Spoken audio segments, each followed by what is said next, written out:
the academia sure is busy during the day. But where should we go looking for people that we know? Traveler, Paimon. Cyno! It's been so long since we last saw you! Welcome back to Sumeru City. I'm delighted to meet you again. So, what brings you back here? Oh, nothing in particular. Paimon just saw a really big mushroom out on the road the other day and suddenly missed all our friends in Sumeru. Funnily enough, we were reminiscing about you recently too. It was at a group dinner. I look forward to hearing about your travels.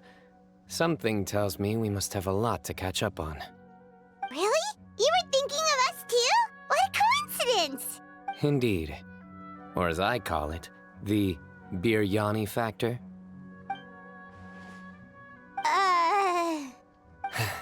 You really want me to say the rest? Okay. It's always rice to meet stew again. Oh, darn, he said it. You like that one, huh? You must if you remember it after all this time. Admit the truth. You have long been in awe of my razor-sharp wit. All right. Here's your 500 mora. You're exaggerating. It's only 500 mora. Hey, 500 mora is still a lot of snacks to Paimon. All right. I'll treat you to some desserts later. Anyway, I'm actually investigating a case right now. My mind is focused on work, which is why I didn't complete the joke at first. A case? What happened? Nothing major. But after finding out who was involved, I decided, on reflection, to handle this one myself. Need any help? We only came here to hang out, so we've got the time. You may as well take us with you, and then when you're done, we can, you know... Such enthusiasm. Are you worried I'll forget about treating you to some sweets if you're not around to remind me? What? No! All right, was it really that obvious? Obvious enough. Still, it's a fine idea. You are the heroes of Sumeru. It makes perfect sense to work together. All right, follow me.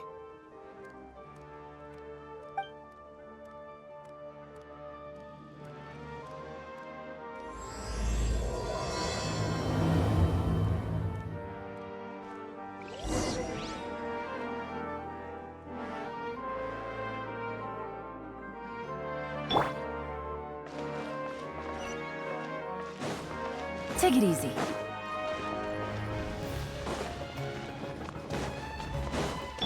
Squall and Fury!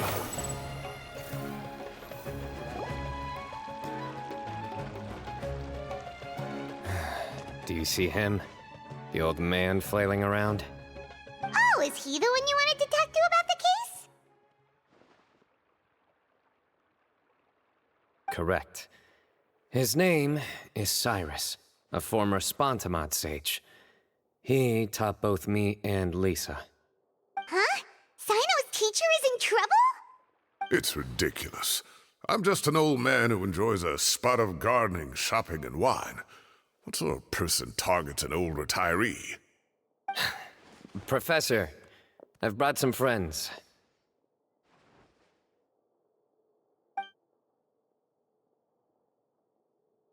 Ah, Cyno. Now who do we have here? Hold on, let me think. A flying fairy dressed in white? A youth who does not seem to hail from this land? My goodness. You must be the legendary traveler in Paimon. I've heard all about what you've done for Sumeru. Wow, looks like we're really famous. I've told him about you before. You are my friends, after all. That's right. Let me summarize the situation. A couple of days ago, Professor Cyrus suddenly received a threat letter. A threat letter? Exactly. Who sends a threat letter to an old man like me, for goodness sake? This is the letter in question. Cyrus, I have uncovered your secret. If you wish to prevent it from going public, leave 10 million mora at the back door of the cafe. Secondly, don't come looking for me. You'll never find me. But I will always be watching you and all of your secrets. Finally, if you dare to report this to the Matra, there will be consequences. Wow, they sure didn't mince their words. Clearly, this person must be desperate for Mora. 10 million mora, what a joke. I'm just a single retiree with nothing to my name beyond the tomatoes in my garden. Where do people think I'm hiding 10 million mora, huh? In my tomatoes? There were no witnesses, so currently the letter is all we've got. So, Traveler, Paimon, let's put our heads together. Paimon's ready too! All right, take a look. Do you see anything suspicious?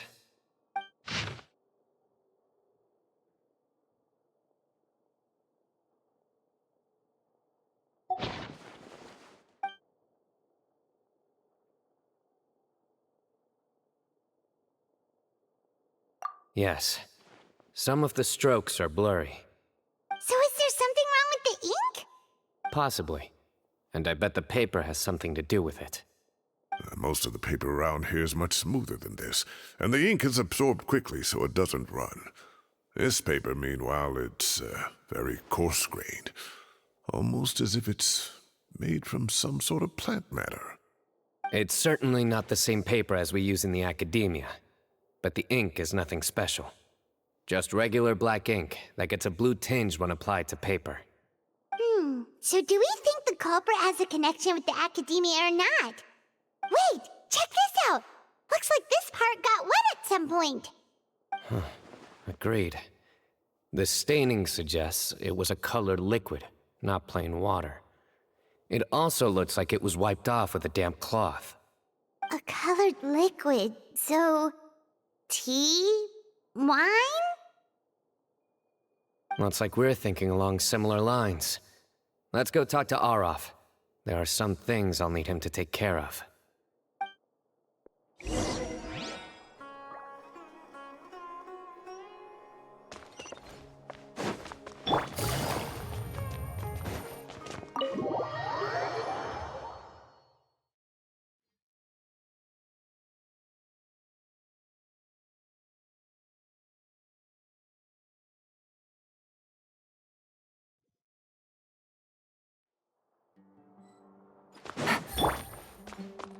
The wind rises. Arav. Ah, there he is.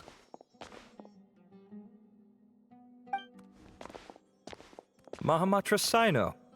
Sir Cyrus. Ah, and the Traveler and Paimon. It's been a while.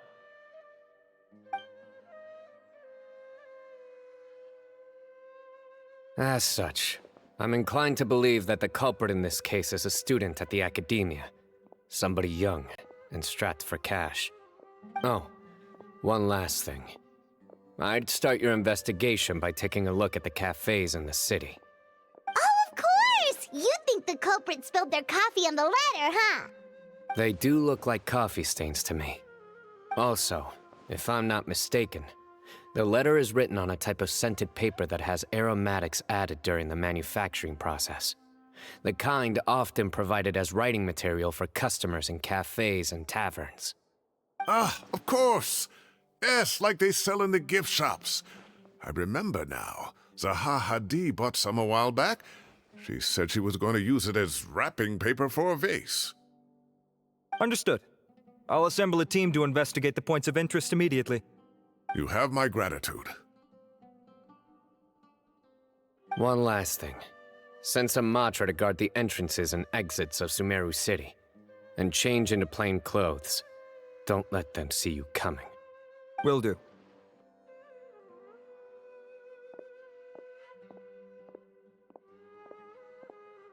Great thinking, Cyno.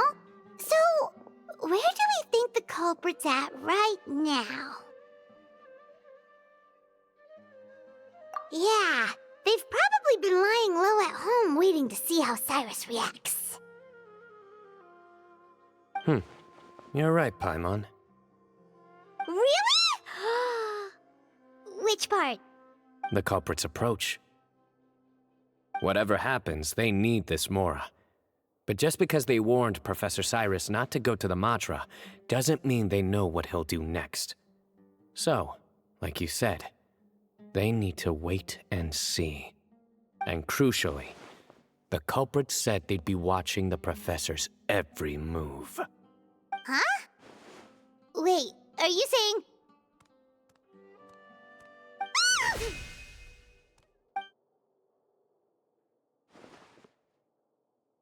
Found you! What are you doing? You wrote the threat letter! I don't know what you're talking about. What threat letter? I sensed someone was watching us from the shadows the moment we entered the House of Dana. You managed to stay relatively well hidden for someone reckless enough to threaten Professor Cyrus.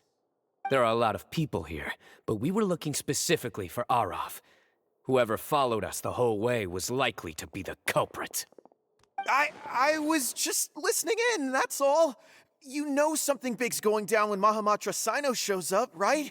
So I got a little curious. What's the big deal? You smiled when Arav left.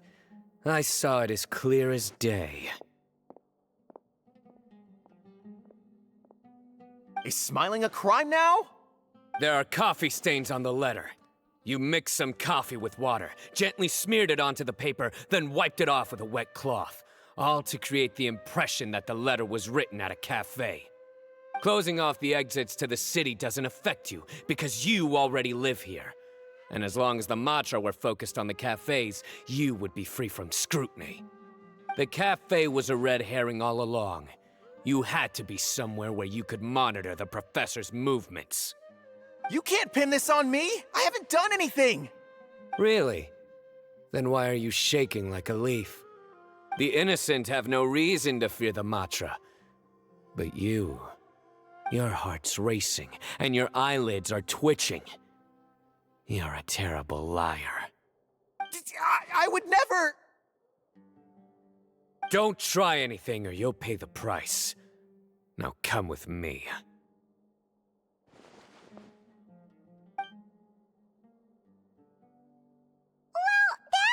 Over quickly. Cyno already caught the guy. You're telling me. 1 minute I go out for a quick smoke, the next minute I see Arav already on his way back to meet up with Cyno. Looked like a young guy, too. Couldn't have been much more than 30. But after what he's done, I'm afraid he's ruined his whole future. Everyone, it's all over. Gosh, that was so fast!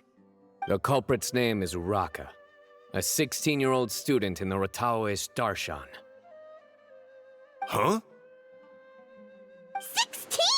Cyrus thought he looked 30-something! We checked his records. He's 16, a third-year student. But he looks so old. Yeah, seriously. Foolish child. He's too young for the criminal life. What the devil drove him down this path? We questioned the culprit regarding his motives. He, Oh, just spit it out. Nothing can surprise me at this point. Very well. It's our understanding that Uraka is a mediocre student who has been underperforming in his classes. He started taking extra tutoring to improve his grades, but developed a gambling habit around the same time and lost a lot of Mora. Down on his luck, he went to the tavern for a drink and overheard some people chatting about Sir Cyrus's comfortable retirement. They mentioned that he's always arguing about his tomato plants with some old woman on the street. Some old woman on the street? Goodness gracious, has that rascal attended a single one of his classes? That old woman is Kasharwar's very own professor, Zaha Hadi. How can he not know who Zaha Hadi is? Is this going somewhere? Oh, right, yes. So another thing. We don't just argue about tomato plants. And what are they trying to insinuate by comfortable retirement? A man grows a few vegetables and suddenly he's living a life of luxury? Maybe it's more the fact that you have the time to grow vegetables in the first place.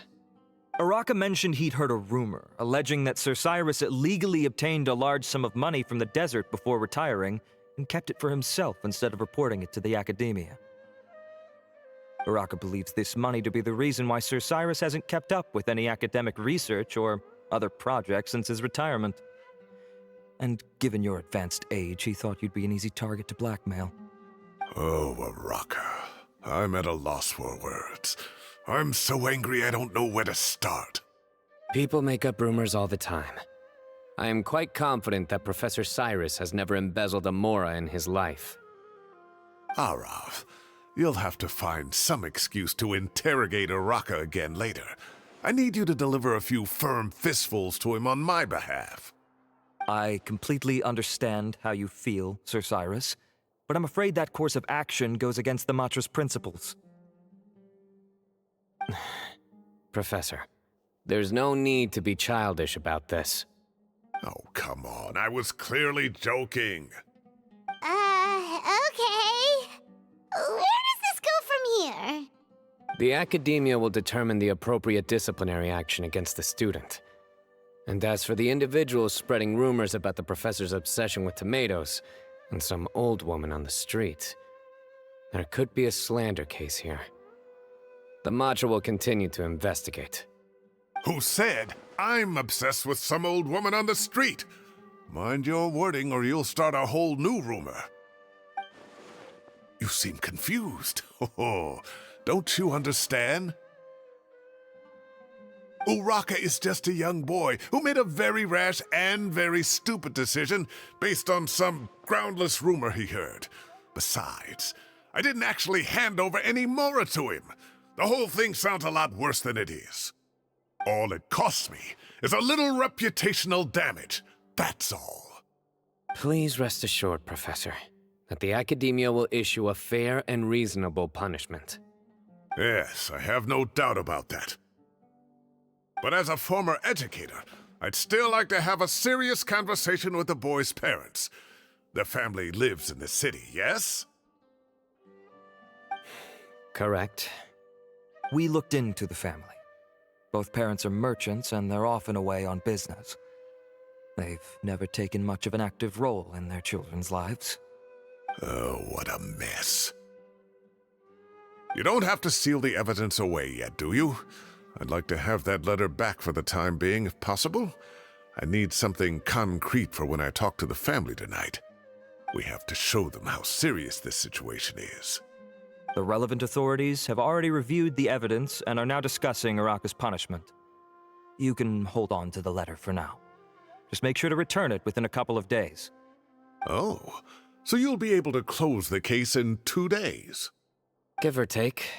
Cases like this are quick to resolve.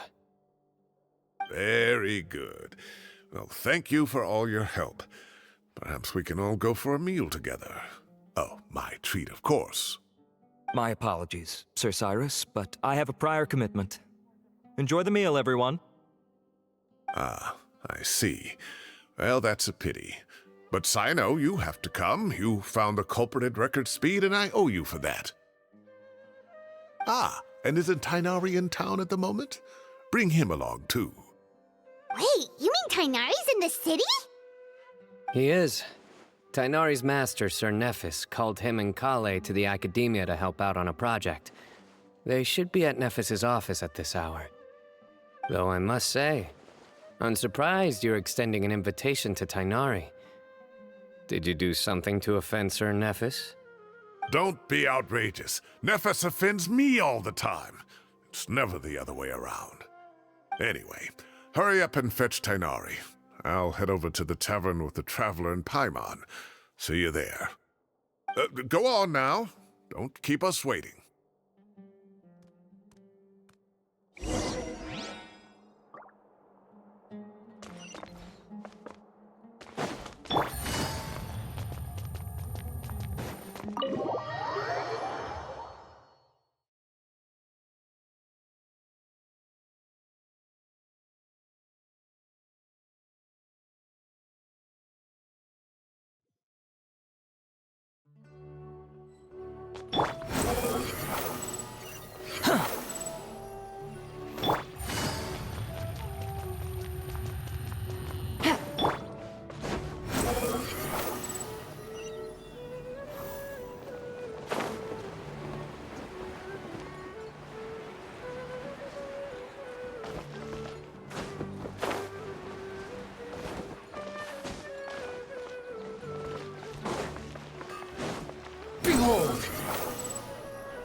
Not to brag, but we never had problems like this at Ratawa Hist back when I was still teaching.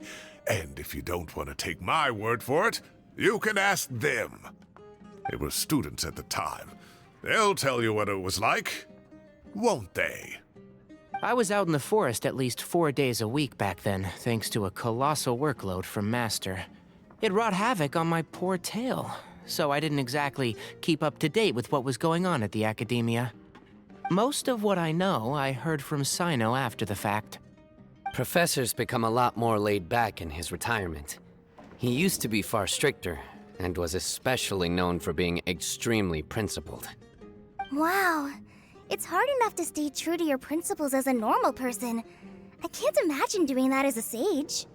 It's a pity Kale wasn't around at the time. I would have happily taken her on as a student. And then we'd have one more person who has to address Lisa as upper-class woman. Really? Can't you just call her Lisa? She seems to prefer it when people treat her like an older sister. Oh, believe me, back when she was a student, nothing made her happier than the younger students acknowledging her seniority.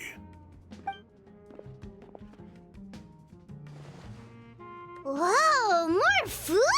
Are you sure about this? We don't want to take advantage. Oh, don't worry about it. Order whatever you like. And if it's not enough, order some more. After all your help today, treating you to dinner is the least I can do. I thought I heard some familiar voices. Ah, and Sir Cyrus is here as well. Oh, Kaveh, it's been a while. Zahahadi was talking about you last month. How have you been?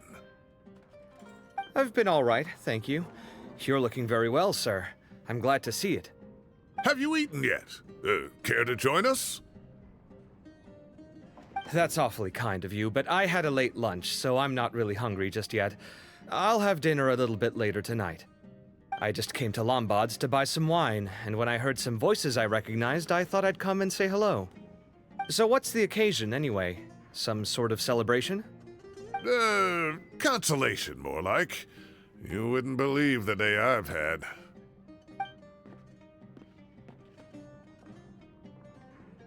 Sounds like things have really gone downhill since I was there. My whole time as a student, I've never heard of anything remotely like that. I can't believe how young the guy is. What are his parents going to think?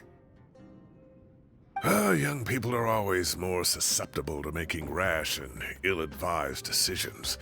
Their minds are still developing. It's just an unfortunate fact of life. But still, this boy has some nerve. Just look at what he wrote. Oh, it makes my blood boil. Wow, yeah. Jeez. I will always be watching you and all of your secrets. And then he just followed you into the house of Dana? If this were my son, he'd get the scolding of a lifetime. Oh. Luckily, I'm also an extremely principled person. Kaveh! Your order's ready, sir!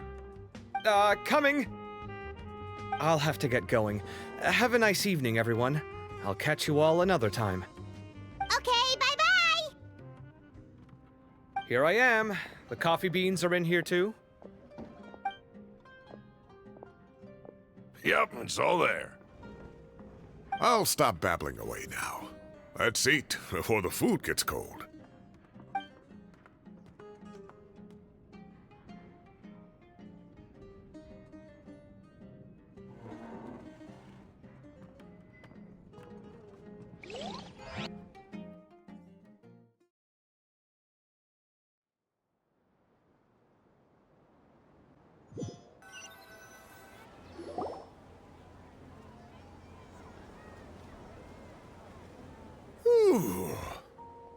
Oh, too tasty. Paimon's belly is about to explode. Oh, mine too. I'll have to walk home to burn some of it off. Thanks for dinner, Sir Cyrus. Master Tainari and I will bring you some homemade herbal tea next time. It'll do wonders for your sleep. Well, I look forward to that. In fact, could I trouble you to bring a little extra for the other old folks on my street? I'll be the envy of the neighborhood. No problem at all. I'll pack some up and bring it over.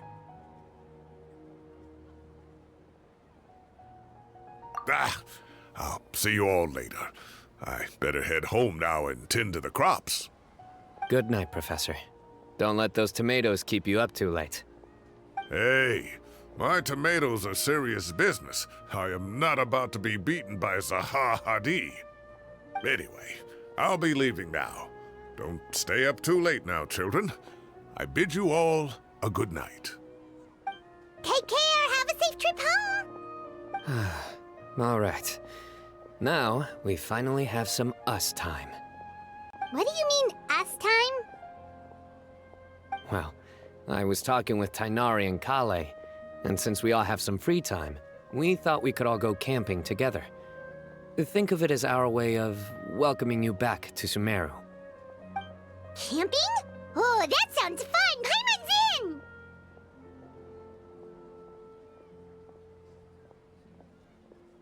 Wait, no! That's my job! Don't take it away from me. Why don't you and Paimon help out Master or Cyno? You don't have to play the hero when you're out with us. This is your chance to just, laze around and switch off for a bit. Everyone, let's meet tomorrow afternoon at the riverbank to the southeast of Gandharvaville. No need to bring anything. We've already packed everything for the trip. Just bring your delightful selves and prepare to have some fun. You got it! We'll be there! Great. Then...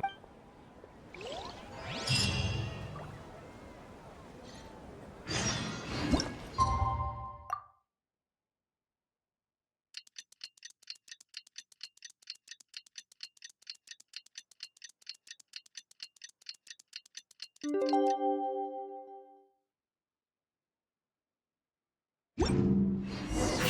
to set off! Let's head to the southeast of Gandharvaville and meet up with the others!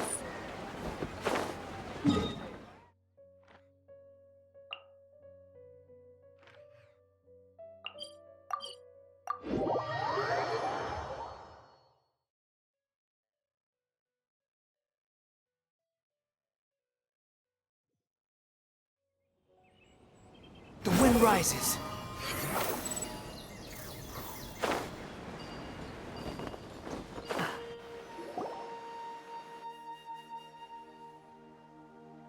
We're here! Wow, you guys are ahead of the game! You set up the tents already! I'd say we're right about on schedule, actually. We were aiming to have them set up before you arrived.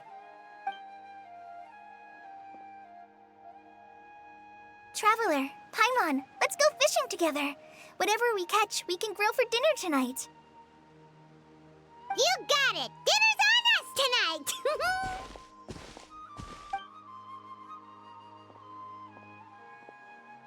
I hope I can contribute too. The other Forest Watchers gave me some fishing tips a little while ago. I'm really looking forward to giving them a try.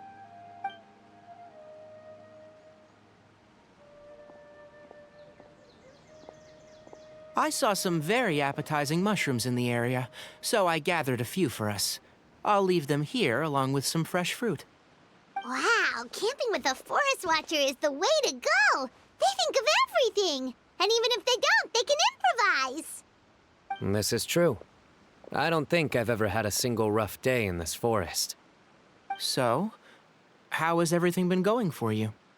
Well, there's been some high points and low points, but we've had some unforgettable experiences along the way. I see. Oh, in that case, you should try a valberry. I bought some from the market this morning. A valuable suggestion. Just don't bury your feelings using food. All I wanted was to recommend something bittersweet. Oh, I have a sudden craving for fruit tea.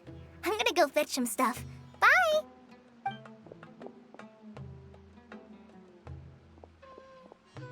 She sure made a run for it.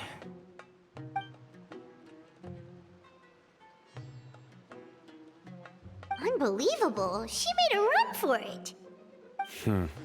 So Kale chose the path of tactical retreat. Could it be she foresaw what shall soon come to pass? My dear friend, you know what I am about to say. Excellent! A kindred spirit. A great warrior can sense when a duel is nigh. But it looks like we'll get told off if we start playing now. Let's enjoy the nature for a while longer.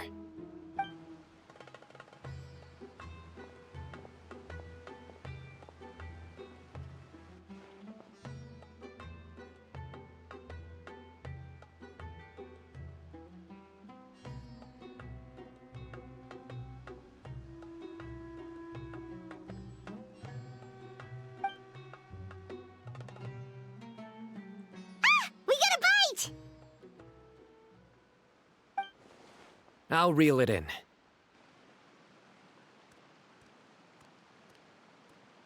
Firewood, spices, snacks, and drinks. Everything's ready. Once Kale gets back, we can light up the fire and start grilling.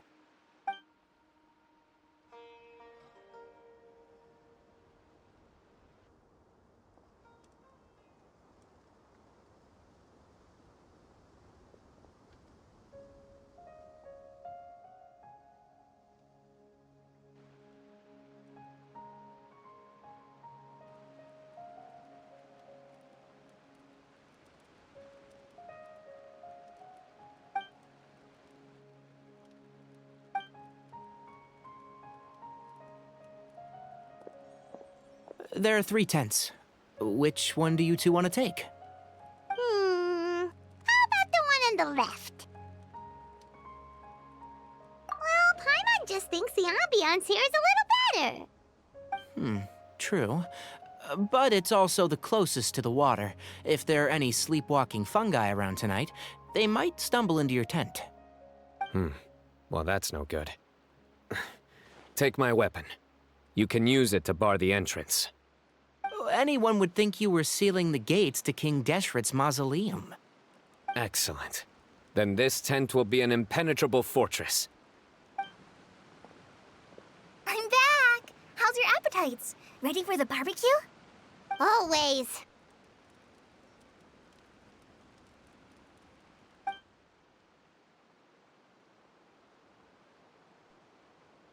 Oh, it smells so good. Paimon's drooling.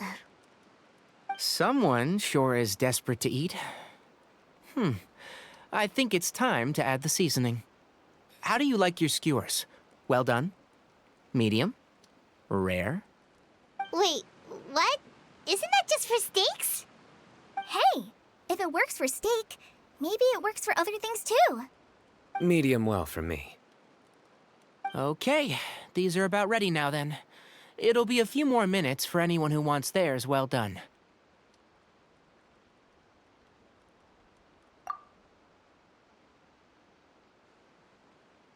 Oh, that was so delicious. If Paimon's stomach had space, she'd eat 3 more skewers. I ate a lot too. Here comes the food coma. If you're tired, then go rest. You must be getting sleepy too, Paimon. Why don't you guys head to your tents? Cyno and I will clean up. Tonight I show you mercy. Our sacred duel will take place another day.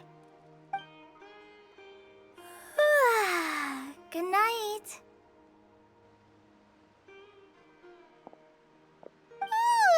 Paimon's struggling to keep her eyes open. Oh, don't forget this. The Staff of the Scarlet Sands. Wait, you were actually being serious about that? It's a very powerful weapon. Try it. Paimon can't even lift that thing. Fair enough. You sure you don't want it? Yeah, Paimon's sure. We'll be fine. And even if we do get an uninvited guest in the night, Paimon will be here to take care of the traveler.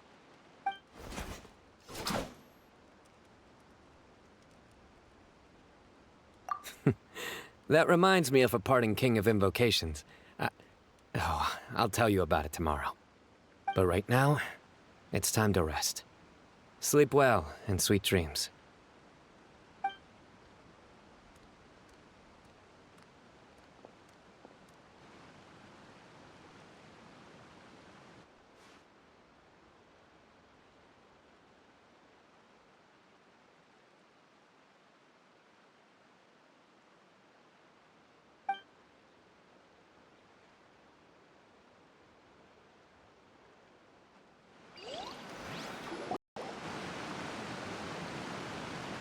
I think they should all be here. Traveler? Paimon? Are you in there? Could you come outside for a sec? Look at this.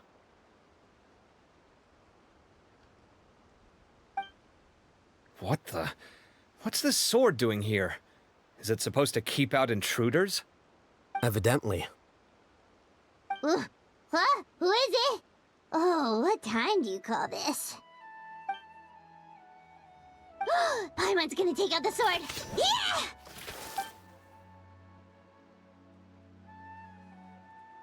Oh, hey them, Kave! What are you doing here? It's the middle of the night!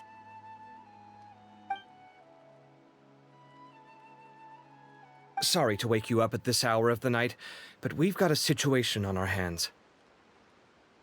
Let's get dressed and talk about it outside.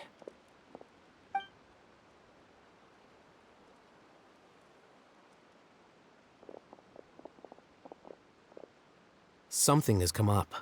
And since it pertains to Cyrus and Cyno, I deemed it essential to inform you all. Whoa, back up. Let's start from the beginning.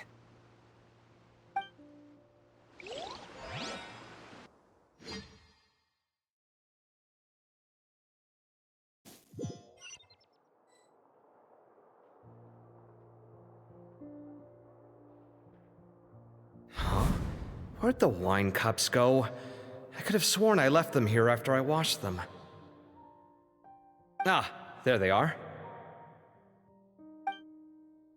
I'll have a cup too.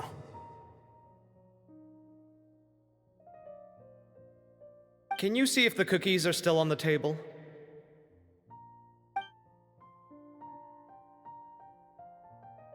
They are, and so are the fruits. Oh, this is so bland. I should have gotten a few bottles of what Cyno's group was drinking last night. Do tell. What were they drinking? Oh, right, I forgot to mention. So, I ran into Cyrus yesterday evening when I went to the tavern to pick up some things. He was hosting a dinner for Cyno, Tighnari, Kale, and the Traveler and Paimon. Anyway, they got a bottle of Lombard's new vintage for the table. At least, I think that's what it was. It looked pretty good. Sounds like they're all tangled up in this. You know what it's about, right? 16-year-old kid tried to extort Cyrus. He was asking for 10 million mora. I heard some people talking about it on the streets, yes. Didn't take them long to catch the culprit. The sages are probably dealing with the case by now. I wonder what Sir Nephis and the others will make of it. Oh, Cyrus showed me the extortion letter, too. It was crudely written, but the paper had this beautiful pattern on it that I've never seen before. Really caught my eye. Give me a sec, I'll sketch it out for you.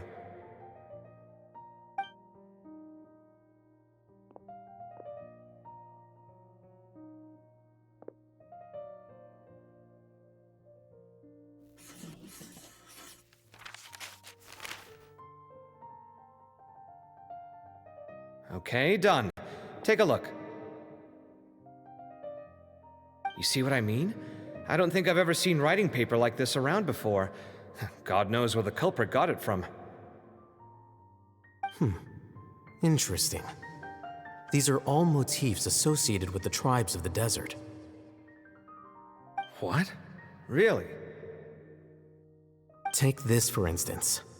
Looks like an outline of a spire, similar to the kind found on some ancient palaces. And the crisscrossing and mirroring here, I recognize that too. It bears a striking resemblance to an ancient emblem, one that hasn't been used in a very long time. Whose emblem is it? It's the emblem of the Temple of Silence.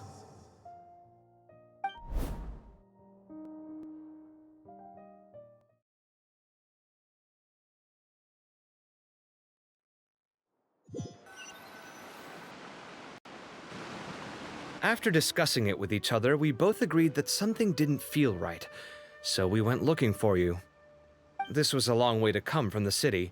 Alhaitham figured you were probably with Tighnari, so Gandharvaville was our first stop, but the Forest Watchers told us that you'd gone camping.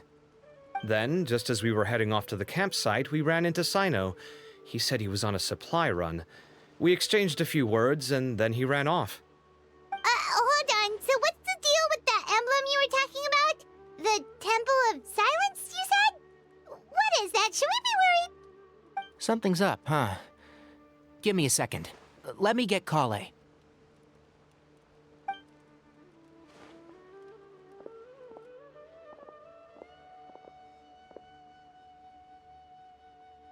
So you've never heard of the Temple of Silence? Well, to put it simply, it's an organization that has existed in Sumeru for over 1,000 years. These days, you can find a Temple of Silence office in the academia. Theoretically, it's responsible for the custody and disposal of information and documents not fit for public dissemination. At least, that's what they tell the outside world. In truth, it's essentially a vestigial institution nowadays. There's an office with their name on it, but it's functionally obsolete. Historically speaking, the original Temple of Silence is said to have been established by Hermanubis, one of the 7 pillars of King Deshret and the greatest of all sages. Most of the organization's members hailed from the desert. By contrast, none of the Academia Temple's current members are from the desert region, nor do they use any symbols connected with the desert folk. So the Temple of Silence at the Academia is just a fake? Wow. It's possible. The real question is, why? My guess is they're covering something up. So, how do you know all this? Sounds like some pretty top secret stuff. Did you forget? He did a stint as acting Grand Sage, and kept the pay raise even after he resigned. Oh, yeah! Paimon did totally forget about that. So you took the chance to read all the top secret documents while you were acting Grand Sage, huh? If you're asking me whether I familiarized myself with the documentation in my office, I would respond that that's a perfectly normal part of any job. So much about this doesn't make sense. Why did the emblem of the Temple of Silence appear on a threat letter from an academia student to Cyrus? The student's only 16, and doesn't have any family ties to the desert. So where could he have seen that emblem, or gotten the paper? You said you ran into Cyno, yes? Did you tell him what you've just told us? Yep. He ran off as soon as he heard what we said. Given that Cyrus is involved, he's probably halfway through solving the case by now. Still, we should try to catch up with him. At this hour of the night, Cyno will probably go looking for Cyrus at his current residence. If the Academia's Temple of Silence really does exist just to cover up the truth, the sudden appearance of this emblem can't be good, and sure to stir up trouble. We should pay a visit to the Academia. Yes. As the Sage of Amorta, my master ought to know the truth about their office. You can ask him to tell you what he knows. The more information we have, the better prepared we'll be for whatever happens there. If this situation is connected to the real Temple of Silence, the emblem has to be part of a bigger conspiracy. Kale, could I trouble you to send a message to the Core of 30? Tell them to keep an eye out for Cyno and Cyrus. Traveler, Paimon, you two come with me. We'll go after Cyno. Sounds like a plan. Let's go. Cyrus has been living in the city lately. He rented a place near the field so he can keep an eye on his tomato plants. Then let's go look for him there.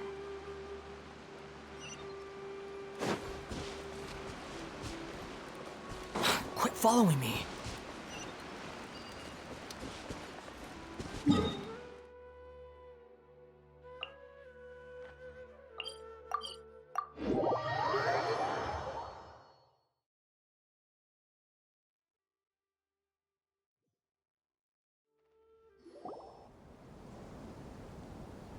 here we are.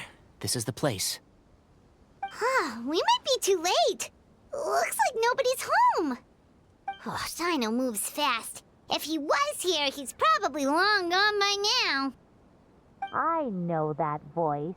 Is that Tighnari I hear? Ah! Professor Zahahadi! Wow, so it really is you. My goodness, whatever is going on tonight? We're looking for Cyno. So, he's already been here. Yes, not long ago, in fact. He knocked on my door and asked if I'd seen Cyrus today at all. I told him the old fool left early this morning, and I hadn't heard him come back. So we went to his place, and would you believe it? He's gone. Goodness knows where to. It must have alarmed Cyno, because he took off in an awful hurry after that. He never did explain what this was all about. How serious is it? Well, if Cyrus isn't at home... Oh, it sure doesn't sound good. Professor, did you hear that a student recently tried to extort Cyrus? Why, yes. When I left the house that day, I noticed he was watering his flowers in the field in complete silence.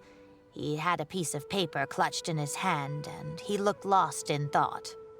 I could tell something was troubling him, but he wouldn't tell me what it was. If Cyno hadn't happened to visit him that day, he'd probably still be holding on to that thing. After seeing the letter, Cyno told him to contact the Corps of 30, but Cyrus was very reluctant. He claimed it would only damage his reputation. Eventually, he relented, after much persuasion from Cyno. Huh? Cyrus didn't want to report it? Well, that's strange. When we saw him, he seemed pretty okay with the idea of the kid getting his just desserts. As a former sage, it's possible Cyrus still has enemies at the Academia. That's why Cyno was so insistent that he report the matter to the authorities. I was there while they were going back and forth over it. So Cyrus initially hoped to stop this from going public. But why?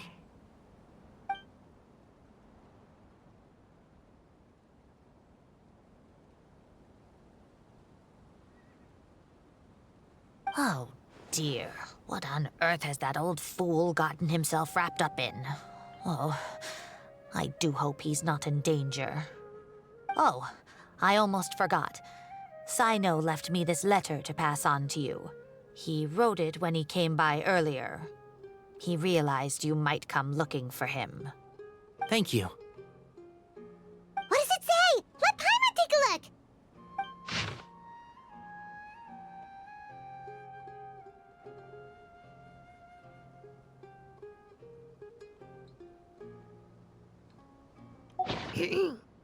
My friends, this is a rather complicated state of affair. Unfortunately, I cannot disclose more than that. I ask you to understand and accept that I had to act alone at this stage. Don't come after me. Yep, that sounds like Cyno. Thank you, Professor. Please do not worry. We will do all we can to protect both Cyno and Cyrus. Traveler, Paimon, let's head to the Academia and regroup.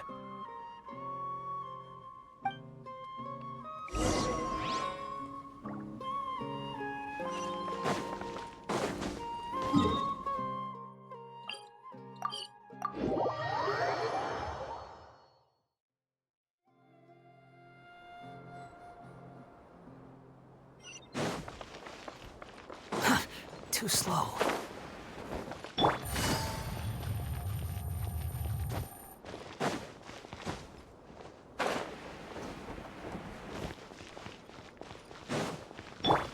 Squall and Fury!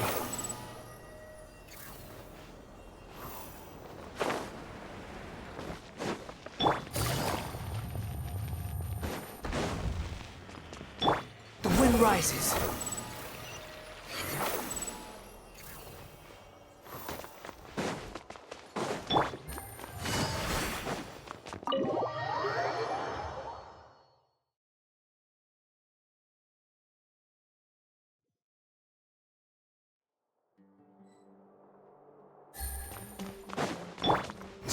fury.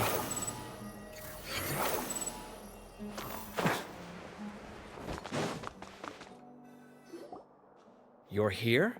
I thought you were going after... Ah, I guess you lost their trail. We went to Cyrus's house. No one was there. Cyno got there before us, but he was long gone by the time we arrived. He didn't say where he was going? No, he left us a letter and told us not to go after him. Can't say I'm surprised. Typical Cyno. Anyway, some updates on progress on our end.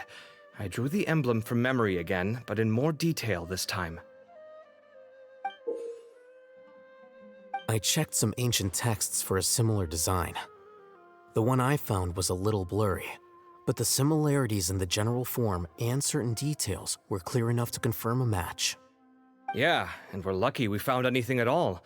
It turns out the emblem was all but lost to history. We scoured the entire Academia collection, and that book was the only one with a record of the motif.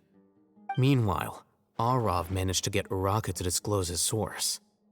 The one who told him about Cyrus's embezzled funds was a young man from the desert.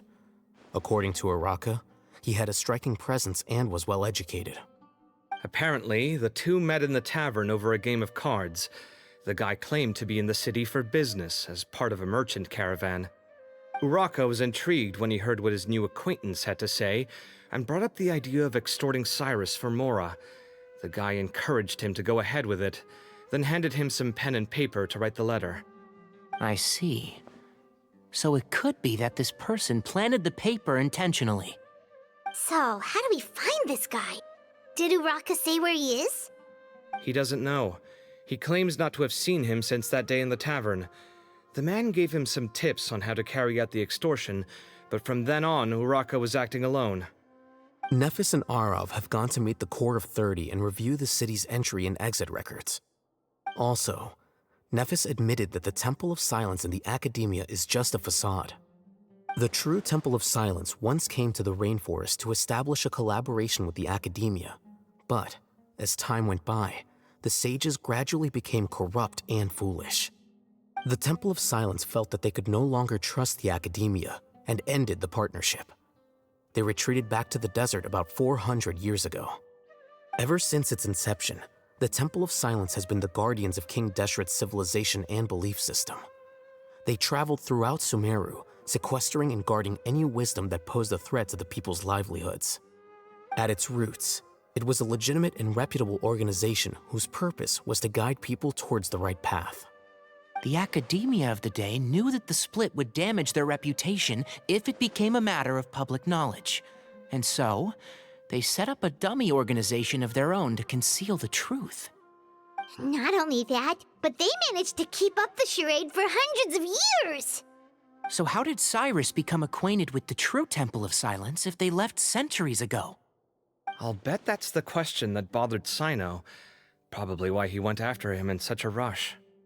Whoever is behind this, getting Uraka to extort Cyrus was only the first step of the plan. Their true goal in doing so was for Cyrus to see the emblem on the letter. He must have recognized it right away. That'll be why he didn't want to involve the authorities.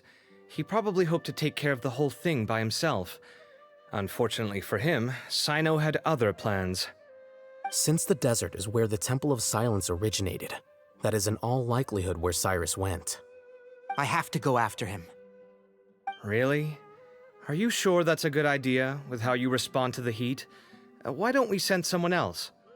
I should be fine, as long as I bring plenty of water. Besides, I just can't shake this ominous feeling that if we don't catch up to them soon... Everyone, I have news from the Core of 30. Master! Oh, so that's Nephis, Tighnari's master? Oh, we're finally getting to meet him in person! It's a pleasure to meet you, Traveler in Paimon. Several independent eyewitnesses have reported seeing Cyrus and Mahamatra Cyno leaving the city at different times. Both were heading in the direction of Caravan Rebot. I was going to suggest that you join forces with the Core of 30 in this case. However, as I'm sure you've already heard from Al-Haytham and Kaveh, the Temple of Silence is involved. The Academia has made a number of decisions throughout history that I am ashamed to talk about.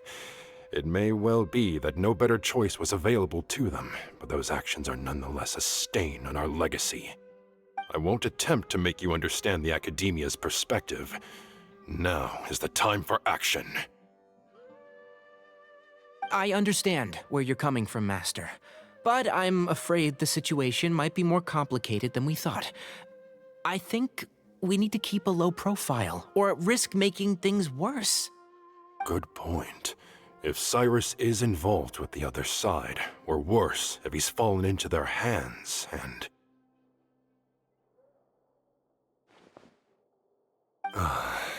Everyone, we have to get Cyrus and Cyno back safely. We cannot afford to lose them. Need our help? Whatever you need, we got you covered. Really? Wonderful. You have my most sincere gratitude. Arav and I will continue to follow up on the lead from Uraka. Kaveh, Scribe Al-Haytham, I'd like to ask you to cover the duties of the House of Dana. Tighnari, you are planning to go into the desert, correct? I am. Kaveh, I'll be okay. You stay behind to help Master and Al-Haytham. Well, if you're sure. Okay. But be careful. Thank you all. Arav, let's go. You'd better get moving. Don't forget to ask for help when you need it. Will do. Let's go, Tighnari. Hopefully we can catch up with Cyno before it's too late. Knowing him, he's probably covered a fair distance already. But we still have a shot. Let's take it.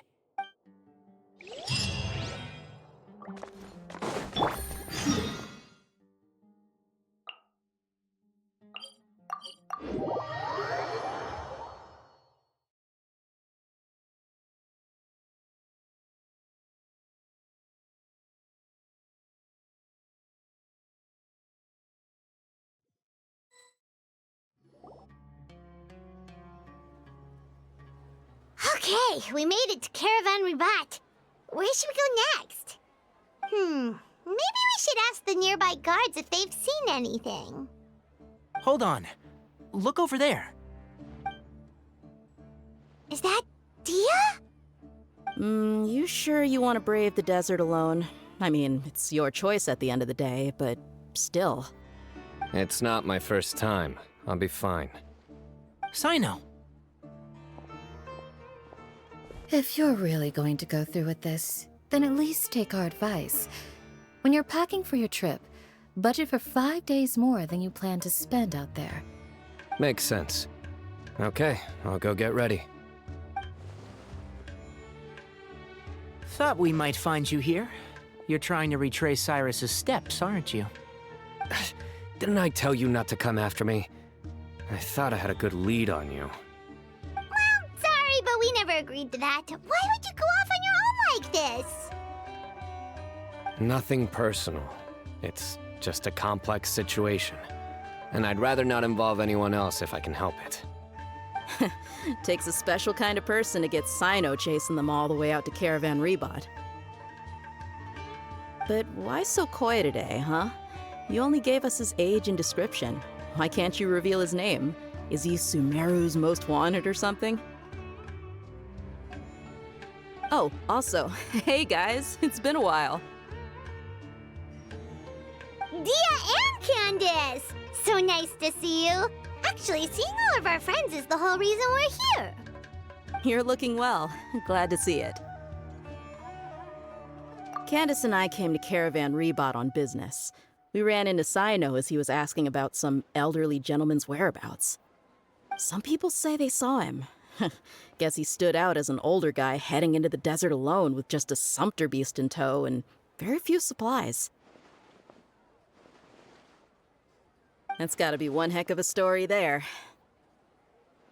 Cyno, it's okay if you can't tell us anything about the case, but let us know how we can support you.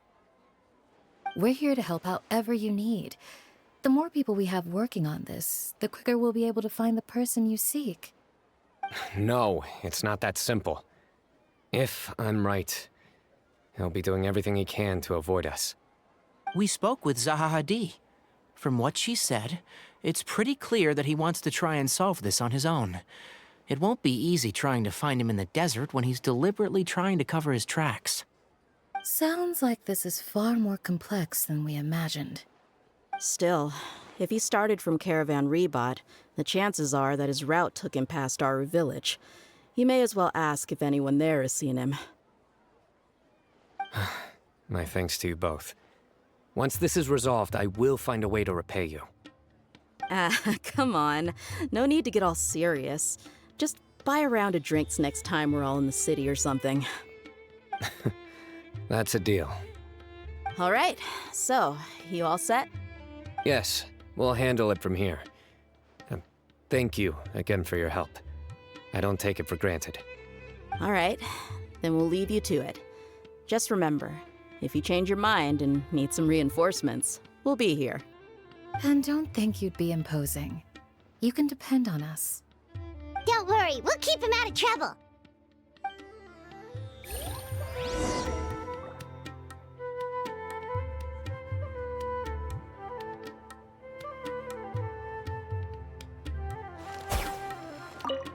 Cyno should count himself lucky that the Traveler and Tighnari got here when they did. What was he thinking, trying to play the lone hero? The desert tests the character of all who enter it, and only those with wisdom and courage shall prevail.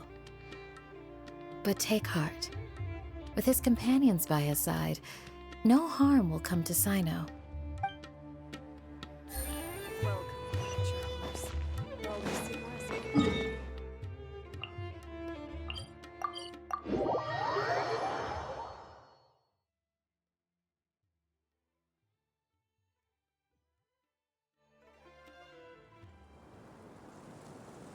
Hold on. There's a few things I'd like to clear up. Go on. So, after you left the campsite, we had a longer talk.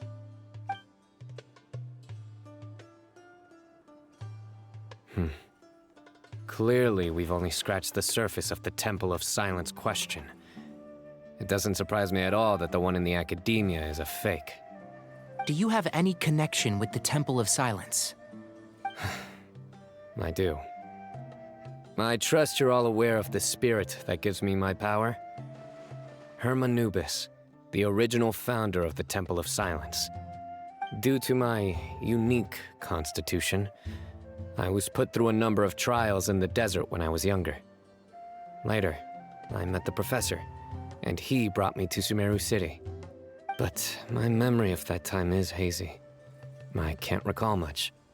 It's a good thing that Kaveh noticed the emblem on the letter. Without that, I don't know if we would have connected the dots and realized there was more to this case than mere extortion. I did not recognize that symbol at all. Whether that's because I've never seen it, or because my memory fails me, it's hard to say. Yeah, you're right. Thank goodness for Kaveh, and for Alhaitham's diligence during his time as acting Grand Sage. But Cyrus must have recognized it right away, right? Otherwise, he wouldn't have had any qualms about you reporting it. Oh, maybe his connection to the Temple of Silence goes even deeper than yours. I suspect so too. Professor has never once mentioned the Temple of Silence in conversation. And whenever the conversation turns to Hermanubis and the concept of spirit indwelling, he avoids going into any depth. Well, speaking of avoiding things, you do realize, don't you, now that we've caught up with you, you're stuck with us for the rest of the way? I am aware. And I have accepted it. Or rather, I don't see how I could manage to ditch you en route, so I might as well accept that you're coming with me. That's right. Fact is, we're coming with you whether you like it or not, so the best option now is to try to look out for each other. Ha! Fair enough. Then at least let me buy you a drink once we're back in the city. Works for me. All right, off we go. Let's start by seeing what the guards here can tell us.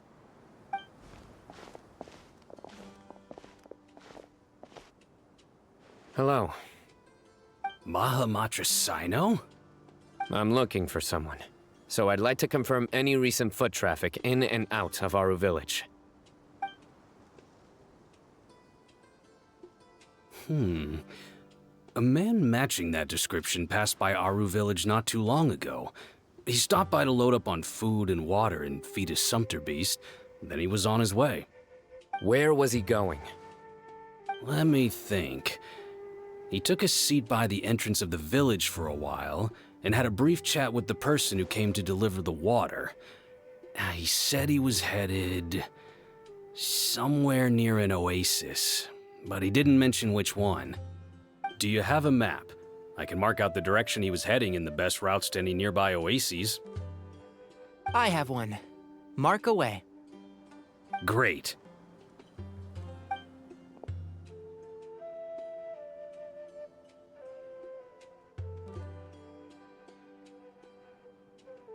There you go. Thank you so much. You were a great help. You've got a really good memory. Ah, you're quite welcome. Just doing my job. Best of luck. I hope you find him soon.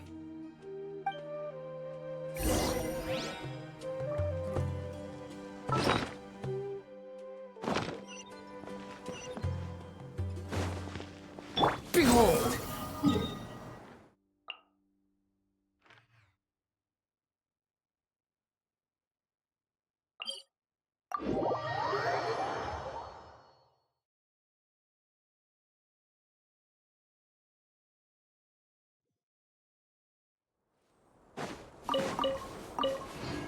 The wind rises.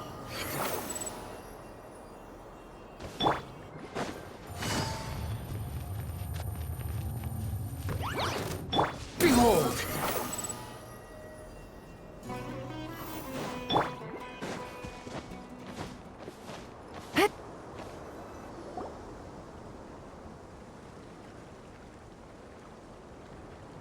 Hold on. I see some people over there. Do you think it's safe to ask them what they know? Should be. I'll go. No. I'll do it. Huh? Why can't Cyno go talk to them? What difference does it make? Given my background, appearance, and the way I dress, I might not be the most welcome visitor here. Just in case, it's probably better to let a more neutral party handle things.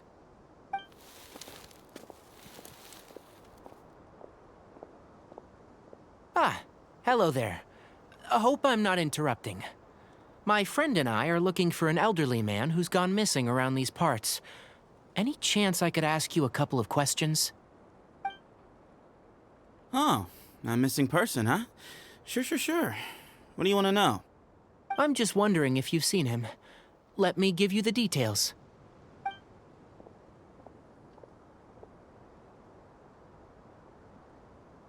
So, a silver-haired guy in a long robe, culture type with thoughtful eyes, and he's traveling alone.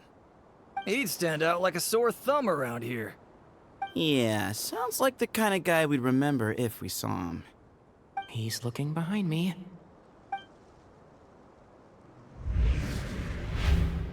Uh-oh. That guy's looking our way. Your friend over there stands out a lot, too.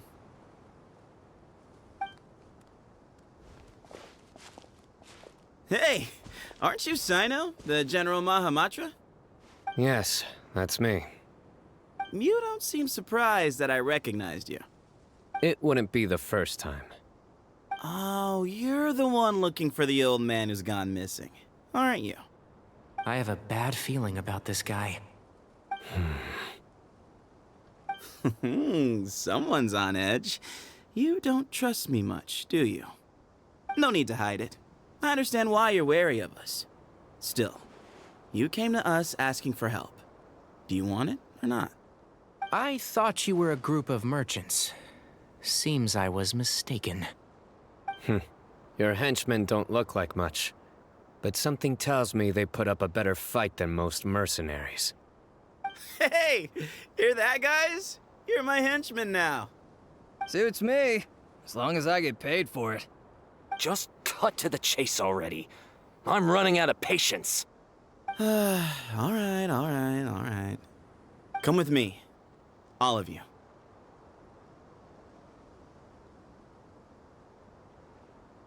Don't you want to find your friend? A silver-haired, long-robed, culture type with thoughtful eyes?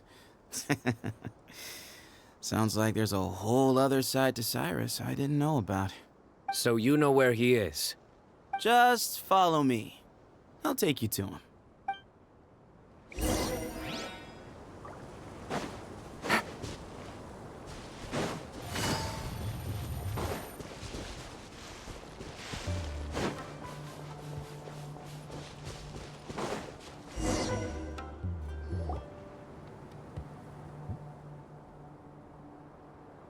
And here.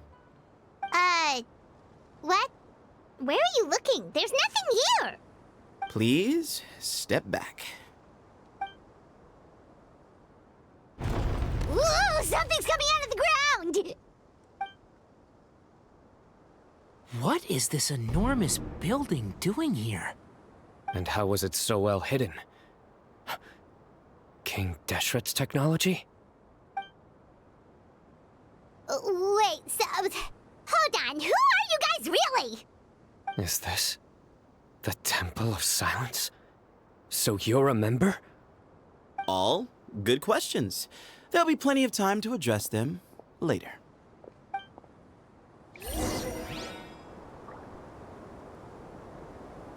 Take it easy.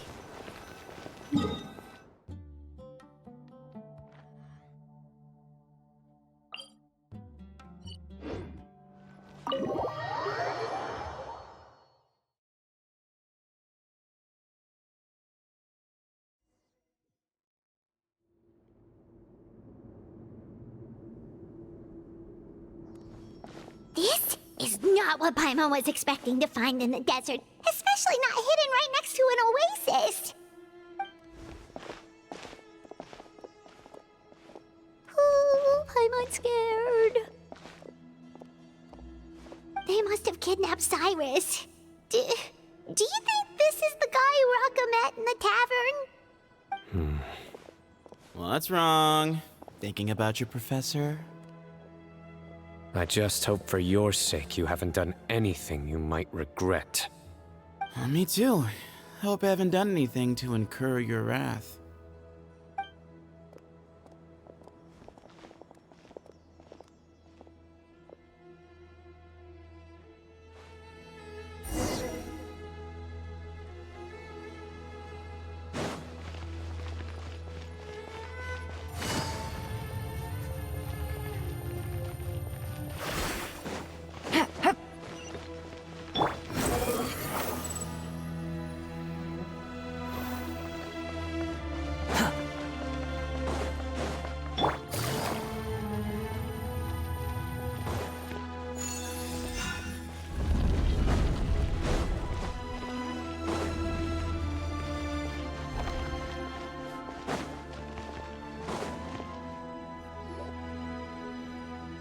All right, you can wait here for now.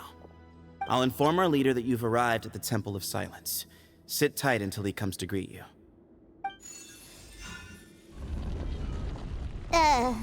So he's just gonna leave us here unattended? Maybe we're not being kidnapped after all. They can't have been at the oasis by chance. They were waiting for us.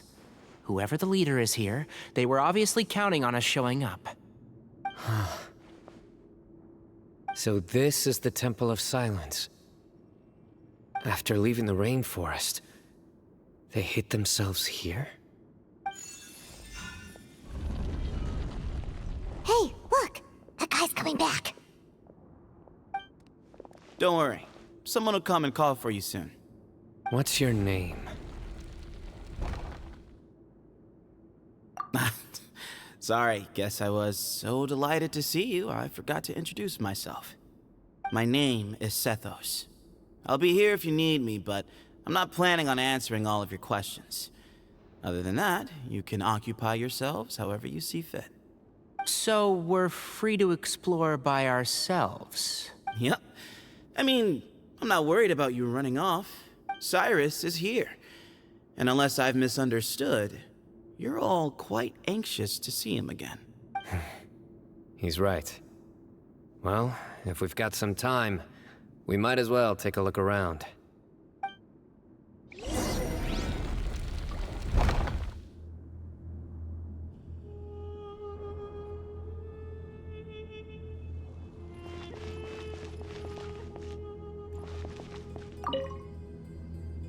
Hey, Sethos! Have you got some time to chat? Sure. Although, I'm assuming by chat, you mean you have questions for me? I don't blame you. Anyone else would. Not often. The Temple of Silence is a place of quiet and solitude. We don't get too many visitors. Yes, that was me. Although, tricked is a stretch. He was asking everyone in the tavern about ways to make some easy money. He insisted that nothing was off the table, even if it broke the law. So, I told him that Cyrus had embezzled a large sum of mora from the desert. So you framed Cyrus for a crime that he did not commit? No. That's not entirely true. Let me jog your memory. The letter just said that he had uncovered Cyrus's secret. It didn't say what secret that was. Of course, Uraka was a great accomplice, really. Very cooperative with a little bit of wine in him. Did exactly what he was told. And not much of an original thinker, though. It doesn't surprise me that he struggles academically. Why did Cyrus leave for the desert as soon as he received the letter? You'll have to ask him that one yourself. Certain things I can't answer for him. I'm neither judging nor defending him. All you need to know is that he recognized our emblem, and it was his own choice to take the bait. What kind of question is that? He's the General Mahamatra. Everyone in Sumeru knows who he is. Right, but back at the Oasis, you can't have known who he was for sure, or you wouldn't have asked him. So, what we're really asking is, have you never seen him in person before? I've lived in the desert my whole life. Guess you could say I've never had the pleasure. Ugh, why does Paimon feel like this guy's not being straight with us? Come on, we've only just met. If I give you all the answers up front, you'll have nothing left to look forward to. Nope, not once. Really? I have no need to go there. Not when the taverns are full of the Urakas of this world. Besides, we're well aware of what goes on at that place. Spies? It's not as clandestine as that. The city gates are wide open. Anyone's free to walk in. You can find out all you need to know just by walking around town and hearing the word on the street. Mm-hmm.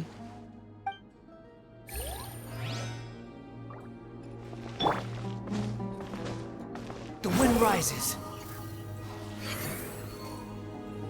Search for it.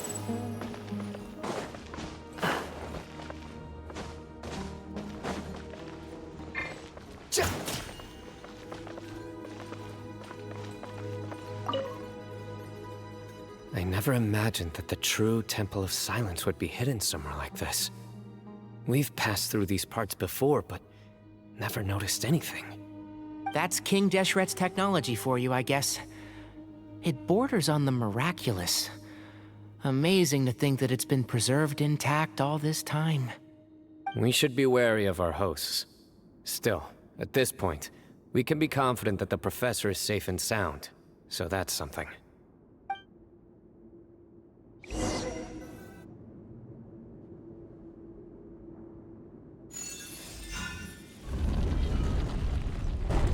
Ah, here he is.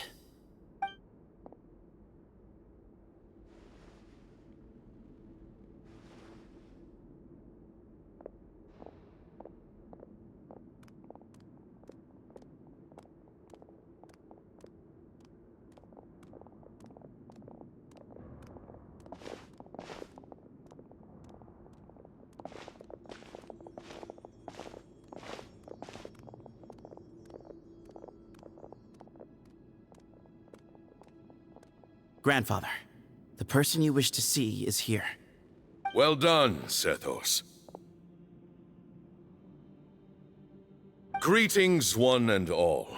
I am Ba Moon, the current leader of the Temple of Silence. I know why you are here, and I thank you for your patience. Bring him out.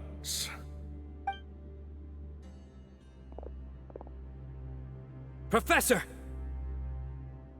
Cyrus, are you okay? Ah! Watch what you're doing! Oh, my apologies. We have no intention of causing you distress. But you must understand, Cyrus is of great importance to us. We had to find a way to bring him back to us. Cyrus owes me his life, and to the Temple of Silence, he owes a debt of gratitude. I let him go a long time ago, but now, the time has come to demand payment. I wanted to end my feud with this old bag of bones before you caught up with me, but you got here so quickly. Just leave, Cyno. This is a matter between us two old men. You're all too young to get involved. So that's why you didn't want to report the letter. You'd made up your mind to come here from the beginning. You only left in such a hurry to try and throw us off your trail. Some things in life catch up with you, no matter what you do. You shouldn't have come. That alone brought the others. Cyno didn't make us do anything. We came here for the same reason he did. To rescue you. We'd appreciate you telling us the truth. Otherwise, it seems a little unfair on everyone who had to stay behind. My secrets are secret for good reason. Bringing them to light can only lead to misfortune. You're afraid, aren't you? You can't bring yourself to speak of your past deeds to the students you nurtured as if they were your own children. You recognized our emblem because for many years you lived among us. Indeed, you all but became one of us.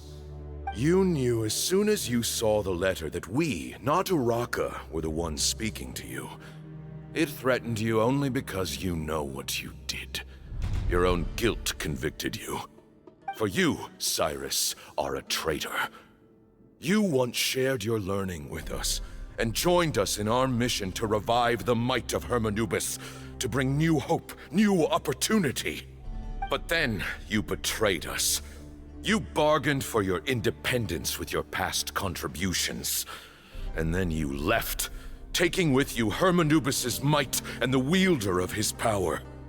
We both know what I said to you that day. That as the leader, I grant you permission to leave, but that one day, the sands of time will catch up with you. And when that day comes, you must pay the price you owe. You really know how to hold a grudge. Hermanubis' might? And the wielder of his power? Does he mean you? Professor, anything to say? The moon is right.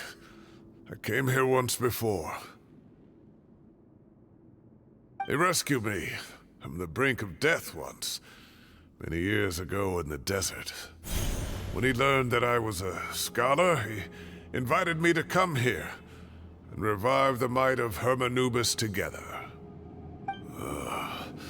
It was a great, daring plan, and one shrouded in secrecy. The Temple of Silence had been bereft of Hermanubis for too long. The strength of its faith and its warriors were waning. Bamoon proposed that we implant bar fragments, shards of Hermanubis, into the bodies of suitable vessels. If the experiment was successful, the spirit of Hermanubis would then dwell within the vessel. Many believers volunteered themselves for the experiment. But we soon discovered that the bodies of grown adults could not withstand Hermanubis' power. In the end, Bamoon offered his own adoptive grandson. One other child was identified as a suitable vessel, and his parents agreed to release him into our custody in exchange for a small fortune. These two children were our only hope for hosting Hermanubis's power. For many years, the Temple of Silence had been in possession of 2 Ba fragments from Hermanubis. As remnants of his raw power, they were exceedingly rare treasures. The test subjects were sent into a room that had been prepared for the ceremony, and instructed to approach the Ba fragments, whose power had been amplified. If, after some time, this power did not repel them, this would mean that they were suitable vessels. The original plan was for a 3-stage experiment: resonance, implantation, and recovery and observation. The resonance stage went quite smoothly for both candidates. As the 2nd stage began, I realized a decision had to be made. Should we implant the fragments one at a time? This would allow us to monitor the results after the first round and adjust our plan accordingly. Or alternatively, we could implant each fragment in a different vessel at the same time and compare their effects.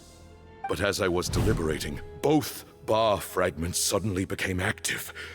They glowed with a light we had never seen before. I knew that if they were not implanted right away, they would disintegrate and be gone from the world for good. Our 2 vessels had both displayed great promise by successfully resonating with the fragments. Under the circumstances, the thought of implanting both fragments into the same vessel seemed out of the question. To preserve our faith and our power, we implanted each of them with a single fragment. Ultimately, I ended the experiment and left, taking one of the children with me. In recognition of your past contributions, I chose not to send someone to hunt down and kill you both. Your lives were spared, but I have paid a great price for your betrayal ever since. I have always wanted to see you, Cyno. Losing you and your Ba fragment dealt us a devastating blow. We've been in decline ever since you left. I see. So that's how I gained my power. Look, in essence, I borrowed your Ba fragment for a decade or so. And now you are seeking justice. If you want to take my life, then so be it. I'm an old man now anyway. But you cannot lift a finger against Cyno. He is the General Mahamatra. Your actions would be seen as a declaration of war against the Academia. I'm sure you don't remember anymore, dear Cyno, but you've met us all before. You were so young then, when we all gathered around and celebrated the revival of our Lord. You and he, Sethos, you were our final hope. You'd like me to return my power? As a follower of Hermanubis, I have allowed this power to remain in the rainforest for far too long. Now, it is time to reclaim it. That power is not yours to reclaim. Cyno was chosen by the gods. You cannot take what they have bestowed. You are wrong. Cyno was chosen, but he was not the only one. My child, Sethos, has the same gift as he. So those are your terms for freeing the professor? Despise me all you want. My sins are my own. The Temple of Silence is an innocent party. It is because of my foolishness all those years ago that the Temple's glory has waned. And now I must take responsibility for the decision I made back then. So what you're saying is, the power of one Ba fragment is not enough? You're asking me to return the one in my possession, so it can be implanted in him instead? Divine power causes great suffering to those who wield it. How do you know that Sethos would be able to withstand it? He is no longer a small child. But regardless, this burden is ours to bear. And your objections mean little given that you turned your back on us long ago. Both my heart and mind are telling me that what you are proposing is a terrible idea. However... Don't listen to him, Cyno. That power is no more yours to give than it is his to take. You have to understand. I know. But if this is a question of your freedom versus a fragment of power, then... there is nothing to debate. Sorry to interrupt, but in my view, there are a number of contentions here that still need addressing. Say that Cyno refuses to return his power, and you also refuse to release Cyrus. Then, we are at an impasse. I find it hard to believe that you went to all this effort without planning for that possibility. You're trying to gauge where we stand while keeping your remaining cards close to your chest. Well, my stance is, put the rest of your cards on the table. Then we can have a discussion. Wait, those ears... So, we have a descendant of the Valuka Shuna in our midst. Splendid! Fate smiles upon us after all. Everything we have longed for, Hermanubis will provide. Perhaps this very day we'll...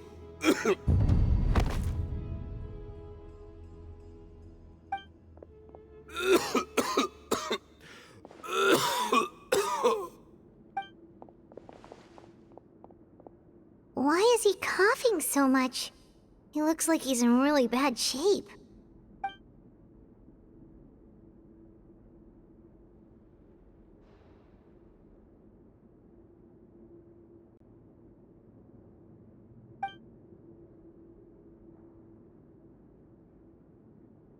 Pamoon, you... Take our leader back to his room. Sethos... you must... Grandfather, I know what you wish to say. Leave this in my hands. I don't like to drag out conversations, so I'll just cut to the chase. Had Cyrus not stopped the experiment all those years ago, the plan would most likely have been a success. The wisdom of Hermanubis would have been ours. Still, it's no use talking about what-ifs. We cannot change the past. I'm not like my grandfather. The Temple of Silence has a grand legacy and a sacred duty to fulfill.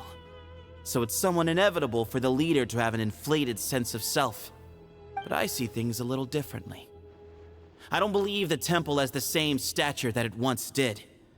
Time has worn away at its prestige and changed things almost beyond recognition. So I'm not going to force your hand. You're all free to leave. Except for Cyrus. My grandfather gave him his chance once, and now I'm giving the rest of you yours. You have courage and wise judgment, kid. Reminds me a lot of Bamoon in his younger years. I truly wish that the temple would take an objective look at the academia of today. You've been to the city yourself. I'm sure you've seen that much has changed for the better. And things will only continue to improve. Why not consider cooperating with the academia once more? If you hadn't betrayed my grandfather, I might well be open to persuasion. But it's a bit too late for that now, Cyrus. Tighnari made a good point earlier. He said there has to be more to your plan than this, and I agree. All you and Ba-Moon are after is the Ba fragment. The professor will accept whatever fate you deem fit for him out of a sense of guilt. I am the one who has a choice to make. And that's how it was always going to be.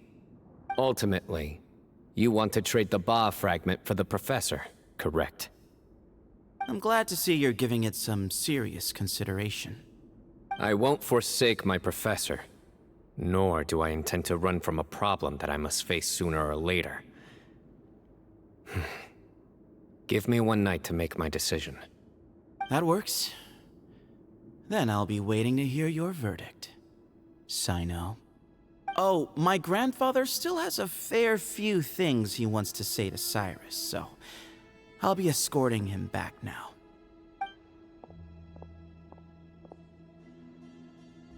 Are you sure about negotiating with him? I need to think this through. Everyone, let's meet again later tonight. Until then, take some time for yourself. All right, well, don't put too much pressure on yourself, Cyno. If you need any help working things out, just come and find us.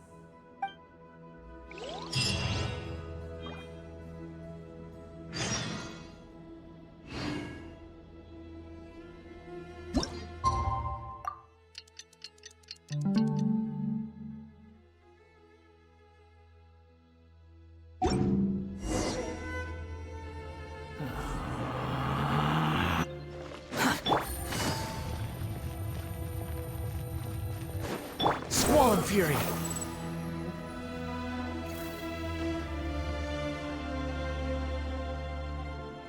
I've taken some time to reflect on this. If I had to guess, Professor Cyrus came to the desert knowing that he would almost certainly never return. He's a stubborn man who tends to double down when he feels strongly about something. We won't get anywhere trying to convince him to escape. I agree. My master Nephis says the same thing. Once Cyrus makes up his mind about something, he won't listen to reason. So that's one thing. A few other things come to mind too. You've heard all you need to hear about the Temple of Silence, so on that, I don't have anything to add. My own memories of this place are hazy, though. Probably something to do with the overpowering presence of the Ba fragments. That might explain why I suffered from constant headaches and fevers as a child. I do remember having some fleeting moments of profound emotion when vague images would appear in my mind. But I don't recall much, only bits and pieces. I was still young then, and all I could understand was that there was a strong will inside my mind. Thinking back on it now, I suppose it was Hermanubis' way of trying to encourage me, even if we couldn't communicate. The power that came to inhabit my spirit was probably one of the cornerstones of their whole faith. So if the will and might of Hermanubis is a real, intangible thing, and they are its rightful worshippers, then... You're not gonna give in to their demands, are you? Surely there has to be another way!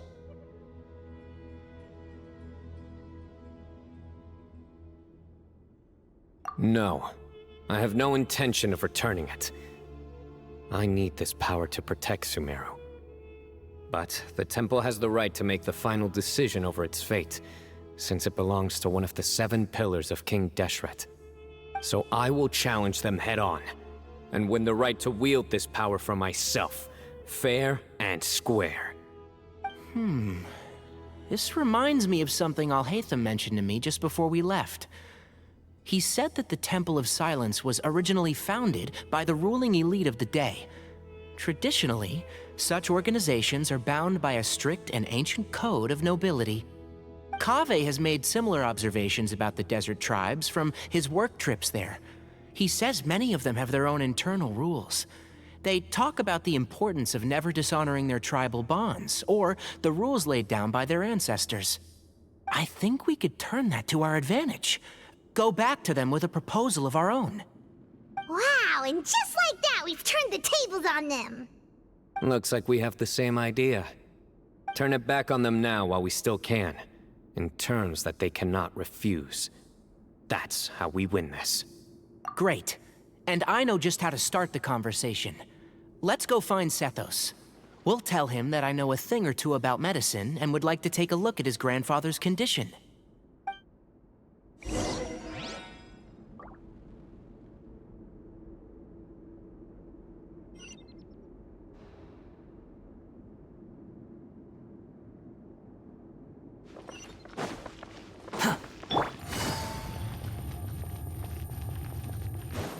The wind rises.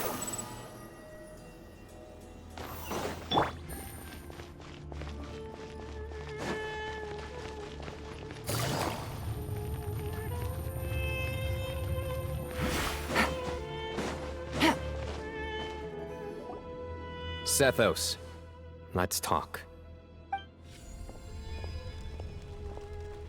Have you made up your mind? We'll get to that, but first, I have some degree of medical training, so I was wondering if you might let me take a look at your grandfather? I have no objections, although we do have our own doctors here. I doubt you'll be able to tell us anything we don't already know. Only one way to find out. Follow me. Keep your voices down. We don't want to disturb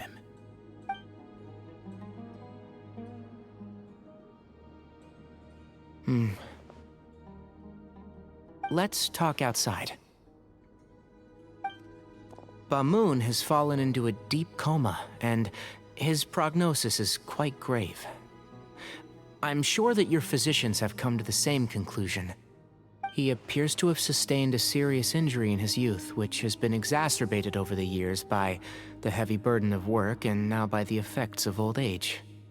Regretfully, I must inform you that, based on what I've seen with patients in a similar condition, he doesn't have long left. A few days at most. Yeah. I've known for a long time. You're his heir, aren't you? You clearly have a lot of respect for the man. But you also see things differently. You have a broader range of concerns and a more pragmatic approach. So tell me how we can end this on your terms. Let's find a way to bring all this to a resolution while Bamoon is still alive to see it. That's what really matters to you. I know it. Yeah, there's no time to waste here. You know that better than anyone. You know, the two of you are actually in a very similar predicament right now. Both of you have a very different perspective from the men who raised you. Right. And you didn't create this situation. They did, but somehow you've ended up having to make the tough decisions. You're right. We both look at this problem very differently than the people we inherited it from. I accept, Cyno. This all began because of Hermanubis, so let's end it with the rite he himself created. Legend has it that when Hermanubis first arrived in Tuletula, he sparred with the city's residents. He and his two companions proved their mettle by fighting over several days, winning the support of many fine people. That group of supporters were some of the first members of the Temple of Silence, and the sparring matches were enshrined as one of our founding rites, the rite of duels. It's where it all began. Sounds very fitting. I'm in. As a fellow vessel of Hermanubis, your ties to the Temple of Silence run deep. So I will permit you to participate in this rite, along with your chosen companions. 3 against 3. Sounds good. However, I have some additional terms. As the challengers, you must win all 3 of your fights to win. And Cyno, both of us must put our Ba fragment on the line. The winner takes them both. Letting Cyrus leave with one of the Ba fragments was a mistake, made by my grandfather out of pity. It is a long-standing issue that must be addressed for the Temple of Silence to move forward. I can make no concessions on that front. None needed. We're on the same page. If I win, the Temple of Silence must release Cyrus, and consider this past dispute resolved. If you win, I'll return my power to you. It's a deal. Then let's meet at the ceremonial hall tomorrow evening, 8 o'clock.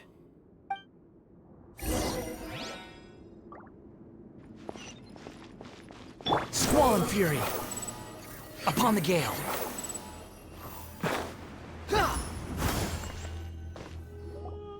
Well, after how that went, there's definitely no turning back now. There never was. Turning back hasn't been an option for me since the moment the professor slipped away to return to the desert. You have to win. You need this power, both as General Mahamatra and for yourself. Yeah, that's right. But Besides, it stayed with you ever since you were a small child. Surely that's a sign it thinks of you as its rightful owner. Both as General Mahamatra and for myself. Yeah, when you put it that way. I've had to overcome a lot to tame this power and claim it for myself. Not everyone could have done that. Exactly!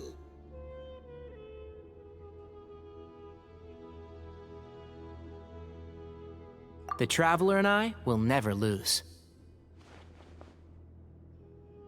And neither shall I. The desert was home to an ancient and great civilization that, for a variety of reasons, fell out with the civilization of the rainforest. It's just as Dia said. Prejudice has pushed people apart. But there must be personal factors at work here too. I can't shake the feeling that Bamun cares for many more things than he lets on. And I don't think that Zethos is any kind of villain. He's just doing what he thinks is best. Tomorrow, everything will be resolved.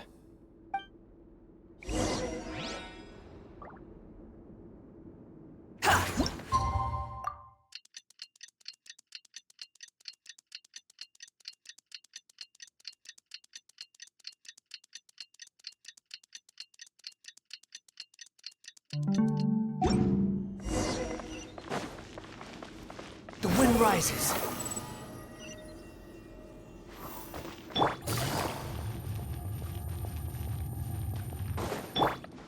Squall fury.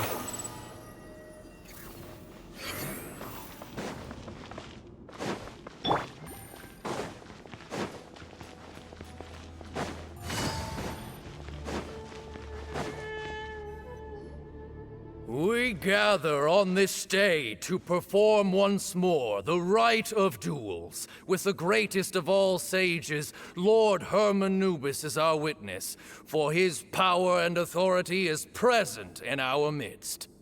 This is our most sacred of ceremonies, and no disruption from the audience shall be tolerated.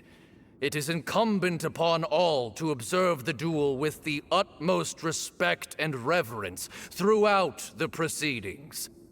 Representing the Temple of Silence, the Defenders.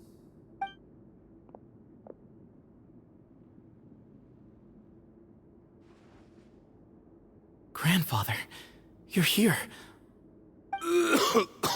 A rite of duels after all these years. I am surprised by your decision, Zethos. I know what I'm doing, Grandfather.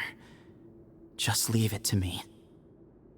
Representing the Academia, the Challengers. Ready. We will fight to have our voices heard. Warriors, take your positions and decide on the order of battle. We come not to debate what brings our challengers here, nor what will become of the defeated duelists. Duelists, the might of Hermanubis himself is at stake here. Now, fight. Fight until the rightful victor is proclaimed. Huh? Are you sure? I agree. She's very strong. Sending her out first will definitely intimidate the opposing side. Okay, then you're second. Sure. We have decided. So have we. Let's begin. Duelists of the first bout, please step forward.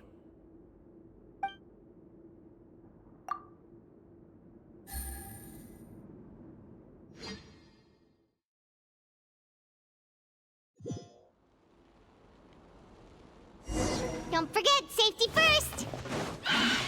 Hey, you there!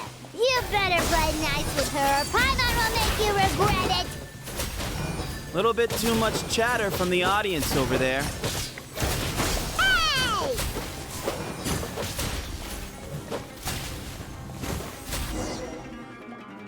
A swift end to the first bout. I now invite the duelists of the second bout to please step forward. When you're both ready, you may begin. Let's begin.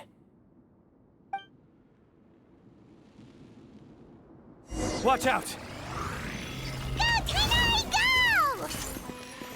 He drank plenty of water before the bout, so he should be fine.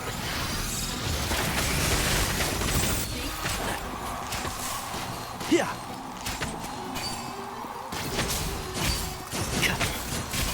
So. Keep up.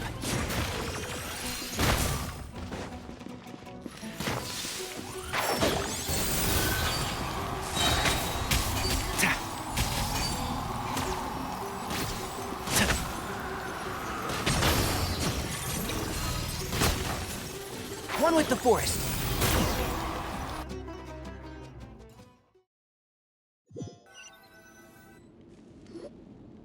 Thus ends the second bout.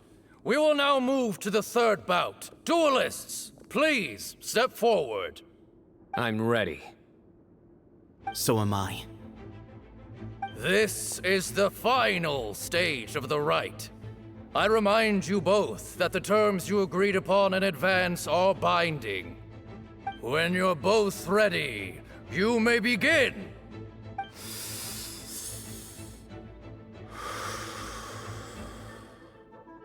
I am Sethos, vessel of Hermanubis, grandson of Bamoon, the leader of the Temple of Silence. For many years, we have kept our covenant with Lord Hermanubis by guarding the secrets of King Deshret. And even in our darkest hour, when we could not see a way forward, we chose not to abandon hope, but to embark on a brave new experiment so that we might prevail. We earnestly sought Lord Hermanubis' wisdom and power, longing to see his spirit and his light descend upon us. Now, I will fight to become the rightful wielder of that power! I am Cyno, General Mahamatra of the Academia, student and successor of Cyrus, the Sage of Spantamad. I fight in defense of my power, my professor, and my nation. And you, I think you left some things unsaid. This is a sacred duel, and Hermanubis is watching. So bare your soul. Everyone, old and young, fit and frail, they're all waiting to see how this duel will end. My grandfather is a wise leader. He is also known to be a ruler who is not afraid to get blood on his hands. I understand his beliefs well, and I know what he expects of me. But our faith has held us back for too long. After I grew up, I went to the rainforest once, and I saw for myself the people of the city. Times have changed. The people of Sumeru are happier and more free now than in the past. I thought about this as I stood at one of the tallest points in the city, gazing down at the streets below. Then I thought of you, Cyno. You and I both wield the same power, yet the lives we lead could not be more different. Each Ba fragment of Hermanubis stands for something different. Might, glory, and one of many other secrets that have yet to be revealed. I once thought that the nature of our fragments must be what makes us so different from one another. But maybe it's that you've found your answer, and I am still searching for mine. I am more than just a warrior. I am my own person. Exactly. The name Hermanubis has left its mark on both of us, shaped the course of our lives. We are his vessels, and yet we are more besides. So show me your answer, Cyno. Show me I can be more than my faith, more than the power I wield. Show me the person I can become!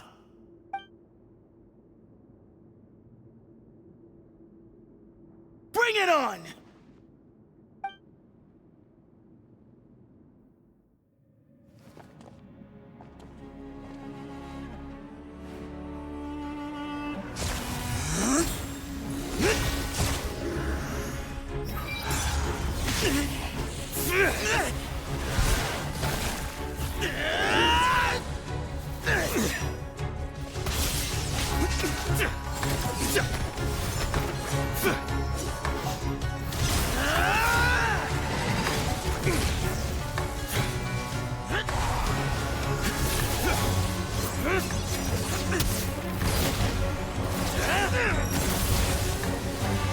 That's all you've got?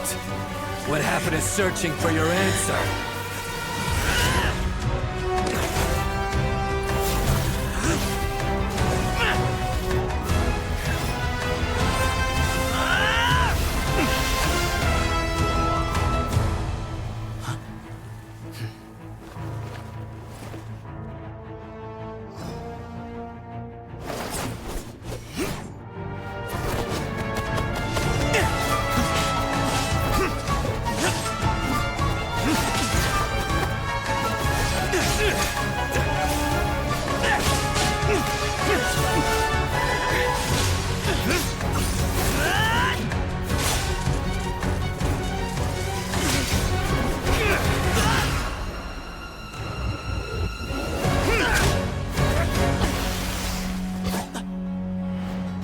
Fight's over.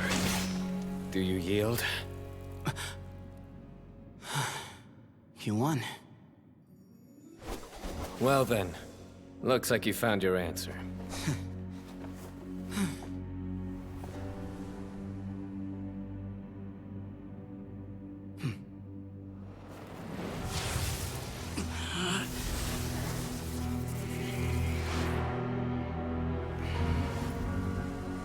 I give his glory to you.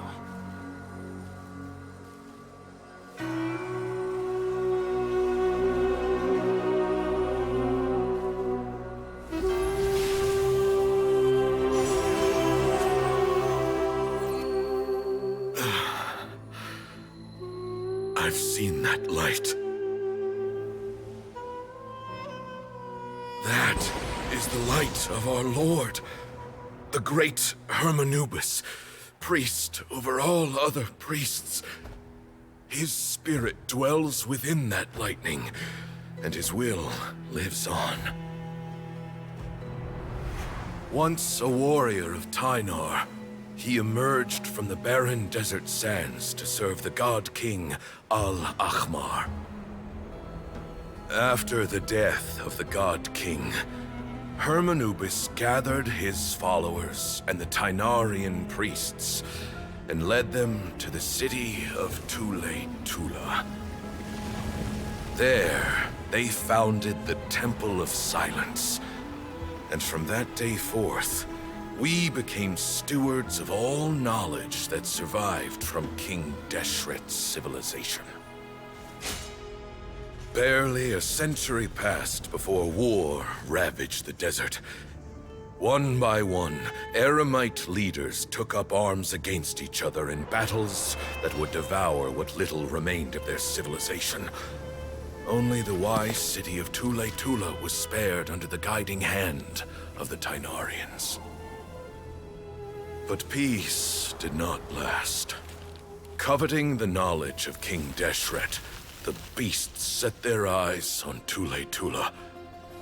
The king of Gurabad laid siege to the city and ordered the sages to surrender to him the Temple of Silence as proof of his victory. The ruling elite colluded with their oppressors, betraying the temple so as to hold on to their rule over the city. They declared that the knowledge guarded by the temple was the true cause of corruption. These were dark days, and we faced enemies on all sides. Our Lord had long since exhausted his strength, keeping the forbidden knowledge introduced by King Deshret at bay. To ensure the temple's continued survival, he broke his being into many pieces and began the ceremony of Hermanubis' legacy, bestowing his power upon his mortal followers. With this power, the temple was able to defeat the tyrant's army. Yet, we were not hailed as heroes. Strange and unfamiliar as this power was, it struck fear into the people's hearts and drove them to reject us. In the end, the people of the Temple and the Tule Tula Tainarians left the city for good and made their way to the rainforest. What followed next was inevitable. The elite of Tule Tula fell and were decimated. War engulfed the desert. And we wandered from place to place, always in hiding, all the while keeping close watch over our secrets and staying true to our mission. Betrayal forced us out of the desert and into the forest. Then mistrust drove us from the forest into the desert once more. We have lived in exile for far, far too long. Yet, today, the Temple of Silence has borne witness to the glory of Hermanubis once more. Thank you.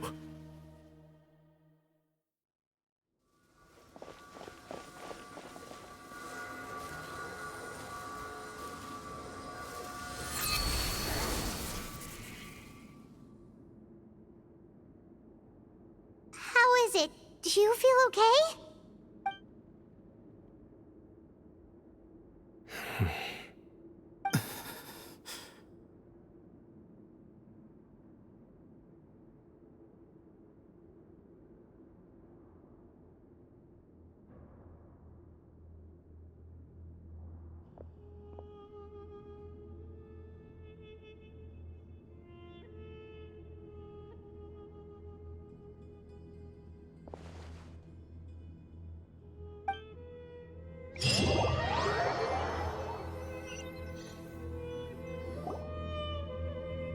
Grandfather.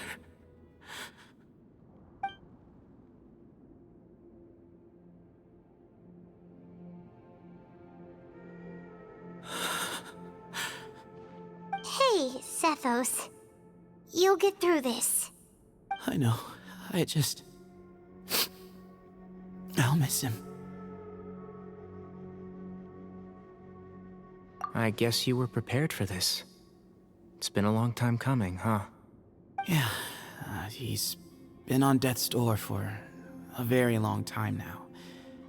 I think it was only through sheer willpower that he managed to hold on to this point.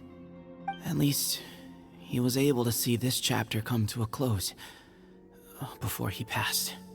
What's next for you? Per my grandfather's last wishes, the Temple of Silence should submit to whoever possesses the largest number of Hermanubis fragments. That entitles you to be our new leader, Cyno.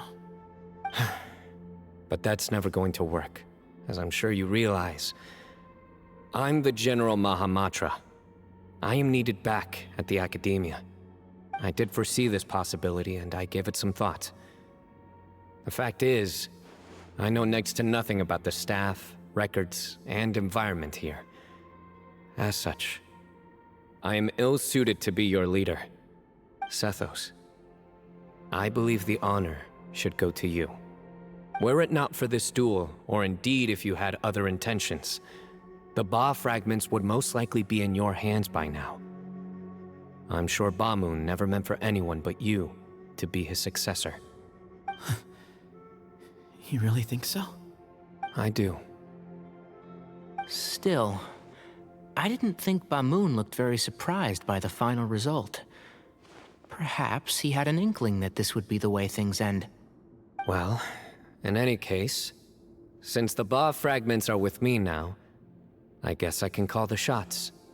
Sethos, I would like you to succeed Bamun as the new leader of the Temple of Silence. You are more suited to the role than I, and I have complete faith that you will be an excellent leader. Just think of it as doing me a favor. But doesn't that render everything that we've been through up to now meaningless? No, it doesn't. This experience has allowed us to become friends, which means that the Academia and the Temple of Silence will become partners once more. That's a much bigger deal than you might think, Sethos. You said yourself, times have changed. You have to believe that things can change for the better here at the temple too. I will try. To be honest, I couldn't have asked for a better outcome. Actually, part of me wonders whether Bamun's intentions from the very beginning was just to create enough pressure to force us towards a duel. That way, no matter who won, one of us would have to surrender our Ba fragment, and the power of Hermanubis would be concentrated in one single person. Had you won, the Temple of Silence would have doubled its strength. And were I to win, he correctly anticipated that I wouldn't suddenly drop everything to become the leader of the temple, much less integrate the temple into the academia by force. He knew that the temple's future would depend not just on the guidance of Hermanubis, but the support of the academia too. So he made it his responsibility to ensure his successor would be free from the burdens of the past. His plan meant that whoever ended up succeeding him, they would have an easier time interacting with the academia. With one single letter, he lured out the professor. No matter what happened after that, it would result in a net benefit to the temple. And here I thought the General Mahamatra wouldn't care for all these trivial details. You're absolutely right. Grandfather and I considered this from every angle. We had to find a way to mend our relationship with the academia. In that sense, the right of duels was just a means to an end. Thank you for everything, Cyno. As a gesture of our gratitude, to those that you and Lesser Lord Kusanali deem worthy, I will grant the honor of access to the Temple of Silence for their pursuit of knowledge. The Temple of Silence has a wealth of information on King Deshret's civilization, more than any other organization in existence today. In times when you need information that only we can provide, we will be here to support you. But you must be exceedingly careful with your selection of candidates, lest you lead humanity to repeat the same mistakes. By the way, Tighnari, my grandfather was so happy to see you. You are a descendant of the Veluca Shuna, and we are the heirs to the will of Hermanubis. The story goes that King Deshret chose the sage Hermanubis from among the Tighnarians and appointed him as his familiar. He went on to fight many valiant battles with his Tighnarian companions. They always stood by each other, from the founding of the Temple of Silence to the fall of Tuletula. The Tighnarians who left Tuletula joined their human counterparts in the rainforest. A few centuries later, when some of the group returned to the desert, many of the Tighnarians chose to stay and put down roots in the rainforest. In all likelihood, those were your ancestors. How fascinating. My father once mentioned that I was named after the Tighnarians, but I never knew that my forebears had such a history with the Temple of Silence. I like this story. By the way, has anyone seen Cyrus? Yes, Cyrus. You'll probably find him in my grandfather's room. He wouldn't show it in front of me, but I think he still has many fond memories of my grandfather. If it's true that you and your grandfather really planned for everything to turn out this way, then I guess he didn't really resent Cyrus as much as he appeared to. Who knows? Perhaps all of us. You, me, and Cyrus. We're all just pawns in my grandfather's plan to set things straight. He was awful like that.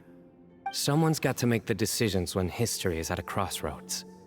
I will make a detailed report on all of this to Lesser Lord Kusanali, and arrange for an official delegation from the academia to come and meet you in the desert. I'm sure you'll have lots to attend to in the days ahead.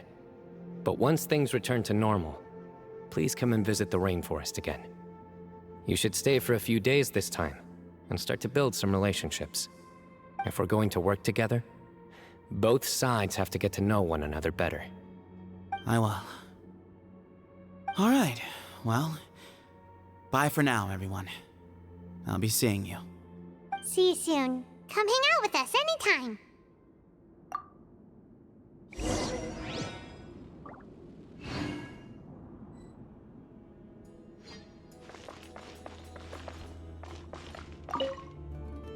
Father. We did it. We achieved what we set out to do. From this day on, the Temple of Silence has the chance to work with the Academia once more. Real change. Real opportunities. They are now within our grasp.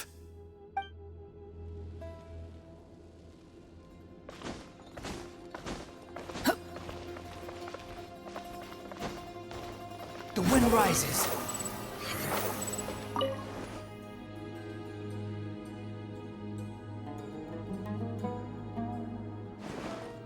Behold!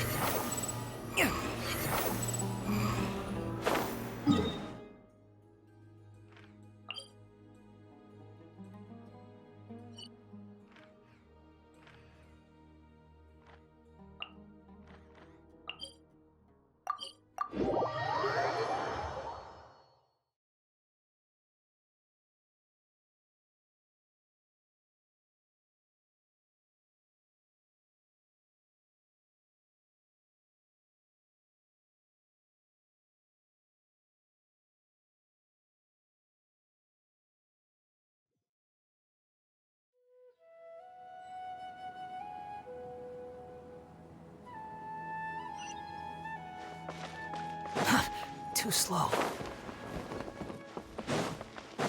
Squall and Fury.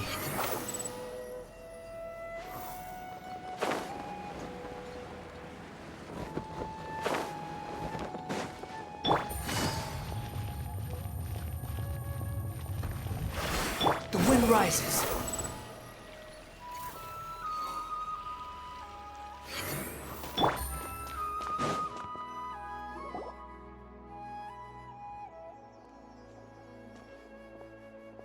What were you thinking gallivanting off into the desert alone at your age? What if you take the bucket, You told not a soul what you were up to, designated nobody to handle your affairs, and left everyone scrambling frantically to try and figure out how on earth to clean up the colossal mess you'd made. Oh, please, will you stop your yelling? What other choice did I have? What do you mean, what other choice? Do you mean to tell me that after all your years of learning, and sagehood no less, the only idea you could conjure up in that white-haired walnut of yours was to shoot off into the unknown like some hot-headed 20-year-old adventurer? A one-man suicide mission, That's the best idea that one of the finest minds of a generation could come up with, is it? It astounds me that you survived the journey, and you're lucky that Ba Moon didn't finish you off when you arrived. All right, all right. Honestly, the way you're going off on me, it's like you wished you'd been there to lend him a hand. Does it mean nothing to you that I'm your colleague and former classmate? I've got nothing more to say. What's the point of berating an old bag of bones? What do you mean, bag of bones? I'm a flesh-and-blood hero who, despite his old age, saved our General Mahamatra from being stripped of his powers. Okay, look. Fine, I admit it, I was in the wrong. How can I make it up to you? What about, a month's work at the Academia? 1 month? Try 3. Hinari's master is really laying into Cyrus. Let's give them a wide berth.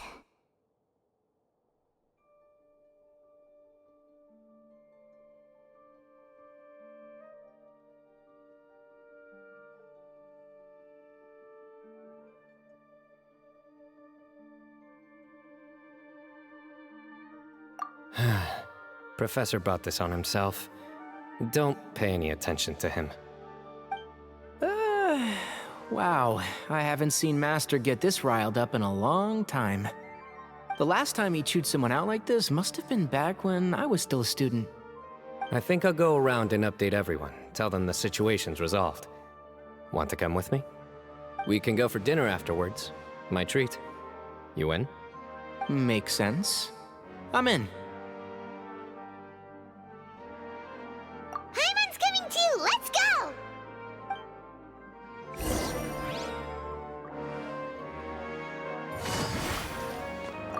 You'd better start packing your things. Report for work first thing tomorrow morning. I'll be waiting for you. What about my allowance? Oh, and is lunch covered? How about dinner? Don't push your luck. Let's not forget who is compensating whom here. Hey, man's gotta eat. Help me figure out something for lunch at least. I'm counting on you.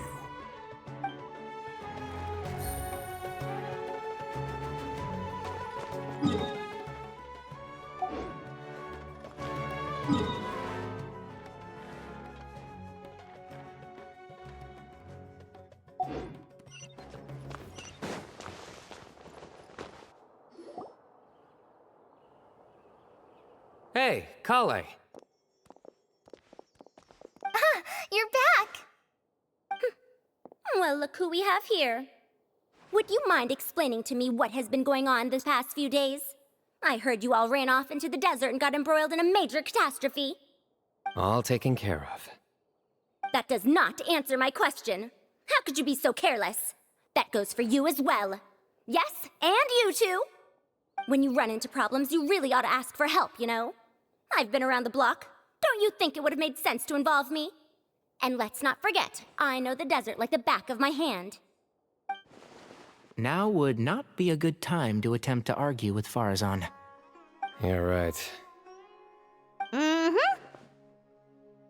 It's not the first time that I've had to talk to you about this sort of thing either. You need to learn that there are times when the right thing to do is get a more experienced member of staff involved. Do I make myself clear? Because if you don't, Kale, please do something. He's giving me the signal. All right, guess it's time to play my ace in the hole. Say, Madam Farazan, I can see you're pretty upset, but, I was just wondering, remember that time you offered to give me a tour of the academia? Does that offer still stand? Huh? Wait, did I hear that right?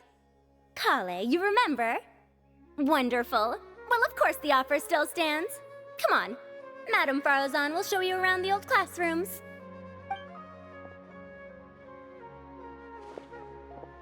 Poor Kale getting dragged off like that. Also, check out Farazan acting like some sort of official academia tour guide. Kale! Cup. Huh? What? Oh, right! What do you mean, cup? You need a cup. I can get you a cup. Oh, it's nothing. Just Master's way of reminding me to stay hydrated while I'm out and about.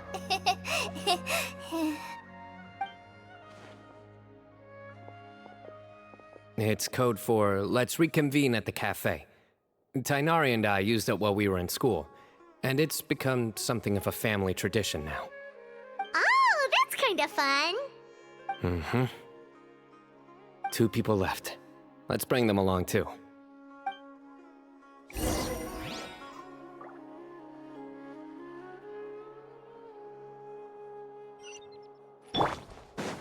Squall Fury!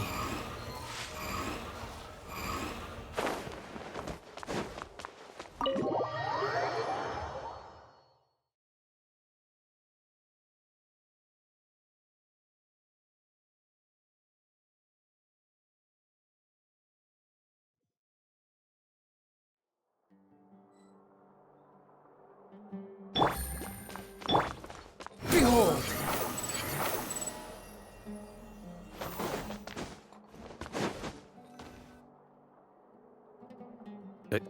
Am I hallucinating? Or do I see Kaveh and Al-Haytham engaged in diligent studying? We're just reorganizing all the books we used. Look, there's a whole mountain of them. There's no rush. Nobody reads these books anyway. My sincere thanks to you both. Yes, with your help, we resolved the issue rather swiftly and painlessly. And the outcome was better than we could have hoped for.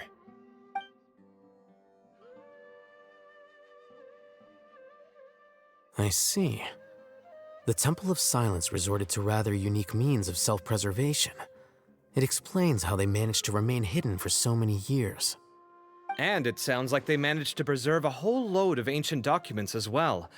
I'd love to go check those out if I ever had the chance. That day will come. The Temple of Silence is a hugely important organization, and we'll be sure to maintain good relations with them in the future. Now, as a token of my appreciation, I'd like to treat everyone to coffee. Sounds good. Yeah, sounds great. Although after the last few days, I don't know if I can handle another coffee, but I can just order something else. Sure. Let's go.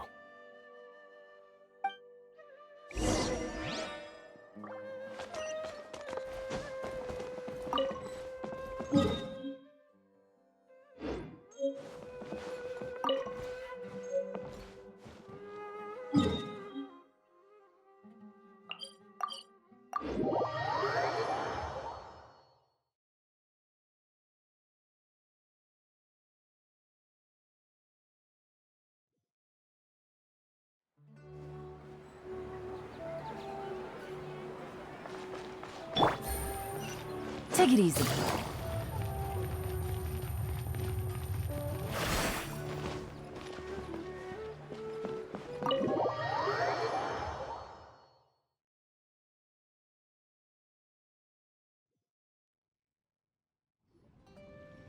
And then the Traveler just pounced on their opponent and knocked him right out cold. Then there was Tainari. He put up an amazing fight too. We ended up winning all 3 bouts. Whoa! Part of me wishes I'd been there to see it, but I'd have been biting my nails off worrying about you guys. A truly edifying account of the events. Bereft of detail, but it has livened up the room all the same. Hey, Paimon included all the juicy details. The Traveler just pounced and then waved their sword like this, then spun around and blocked. Despite winning 3 bouts in a row, you still ceded the position of leader to him. That's very dignified of you, Cyno. Of course. Being dignified comes with being a true champion. I got to be a champion too for once. I've not sparred much with desert folk before. It was a pretty unique experience.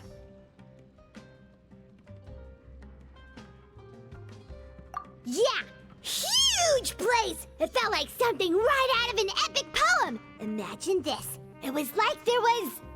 Maybe save that one for later, Paimon. Dessert's here.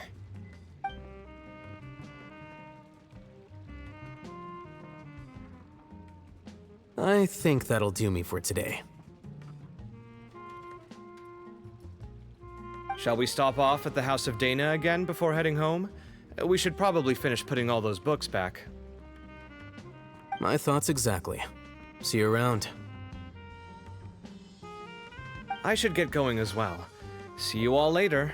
Make sure you get some good rest tonight. I need to go say thanks to the Core 30 for their help. Also, Sir Nephis says he wanted to introduce me to some of the Academia's work processes. So, I gotta dash too. Kale's come a long way. She's much more confident at dealing with other people these days. Everyone's a work in progress. You never stop learning. Yeah, true.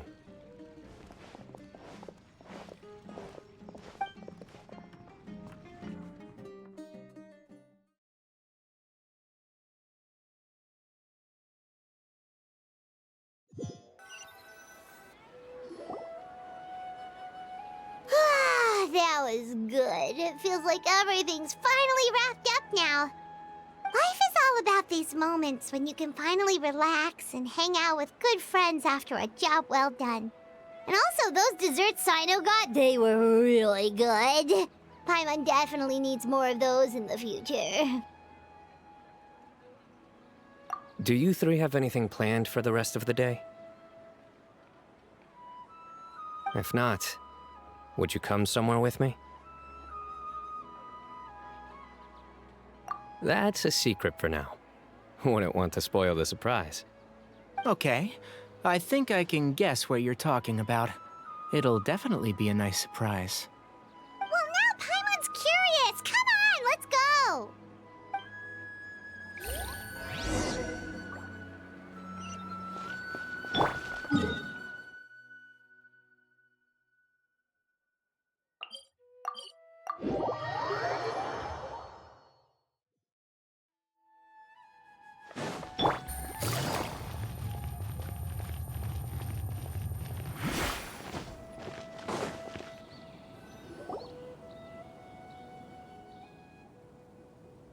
been a while since I last made my way up here.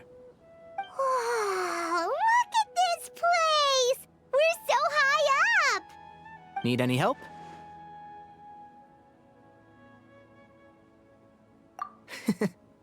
As you wish. It's a nice spot, isn't it? What a great view! We're so high up, we can see for miles! Traveler, turn around.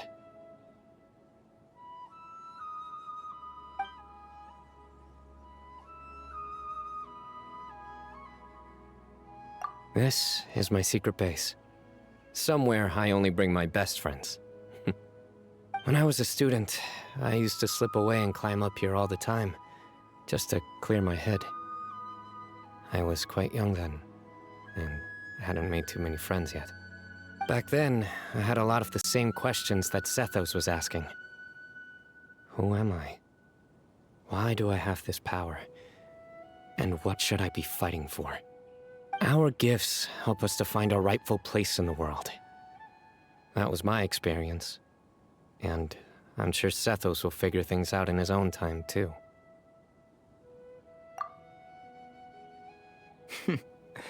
You two really are like brothers. I feel the same way.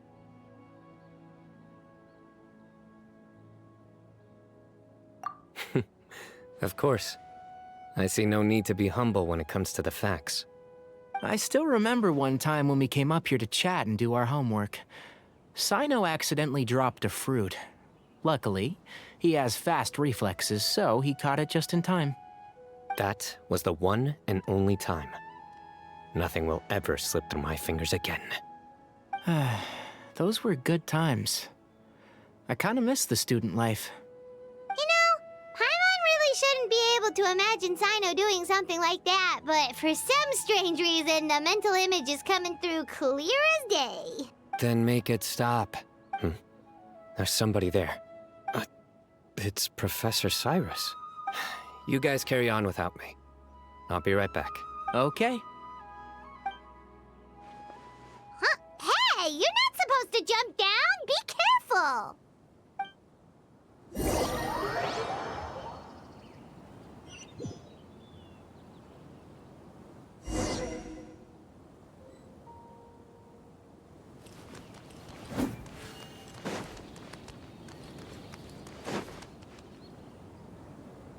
Oh my days. I can't believe how stupid I look in this one. Professor, what are you muttering to yourself about? Cyno. Just the man I'm looking for. Guess what I found in some old notebooks? Some old photos? Can you believe it? This notebook was just sitting in a pile of odds and ends in the Sage's office. I must have forgotten to take it with me, and no one's touched it since. It was still right there. I was at the Academia earlier to discuss my workload with Nephis.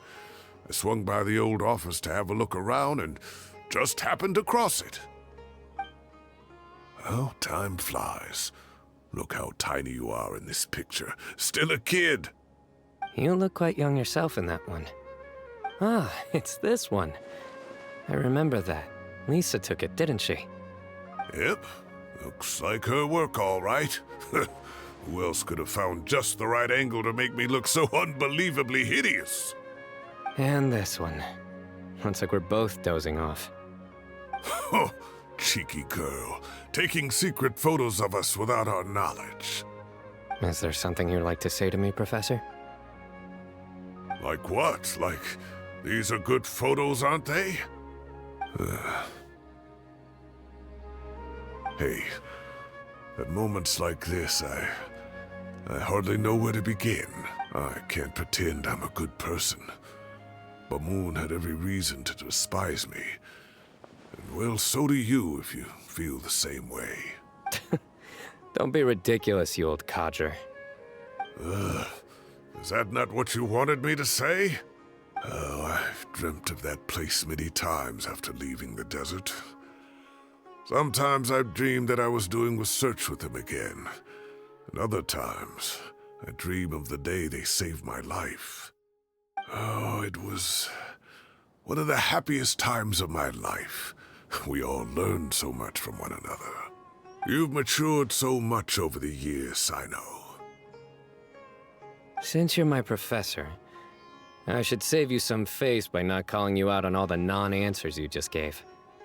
So, I will do the right thing and keep my mouth shut. Good thinking. Take your own advice next time. Seriously, why bully an old man like me? I thought heroes were supposed to be gracious. Hey, wait, how did I not notice this one earlier? Lisa strikes again. Just how many did she take? Look how cute you were when you were little. I remember how well-mannered you were back then, too. Yeah, and look how serious and professional you used to be. Oh, I can't compete with you anymore. First you get better than me at the deadpan jokes, and now you're besting me at those little quips, too. Don't say that. I still have a lot of respect for you. That's more like it. Hey, what would you say to meeting up with Lisa again sometime? I'd like that. Let's find a time and pay her a visit in Mondstadt. All right, I'll add it to my schedule. Let's go next week. Wait, no. Next week is the tomato growing competition. I have got to beat Zaha Hadid. Or you could find a real hobby, Professor.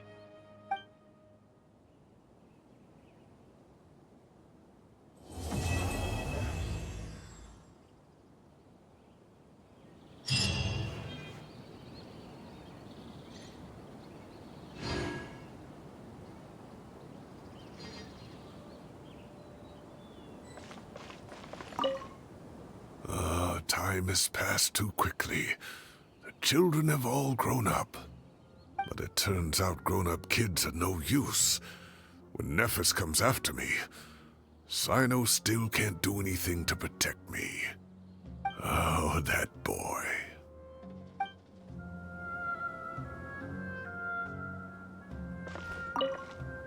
Great view today. This atmosphere calls for a joke out of left field, to catch the listener unawares.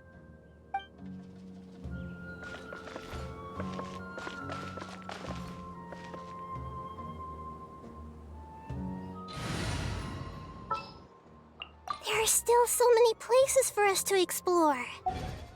I can't treat my students like kids anymore.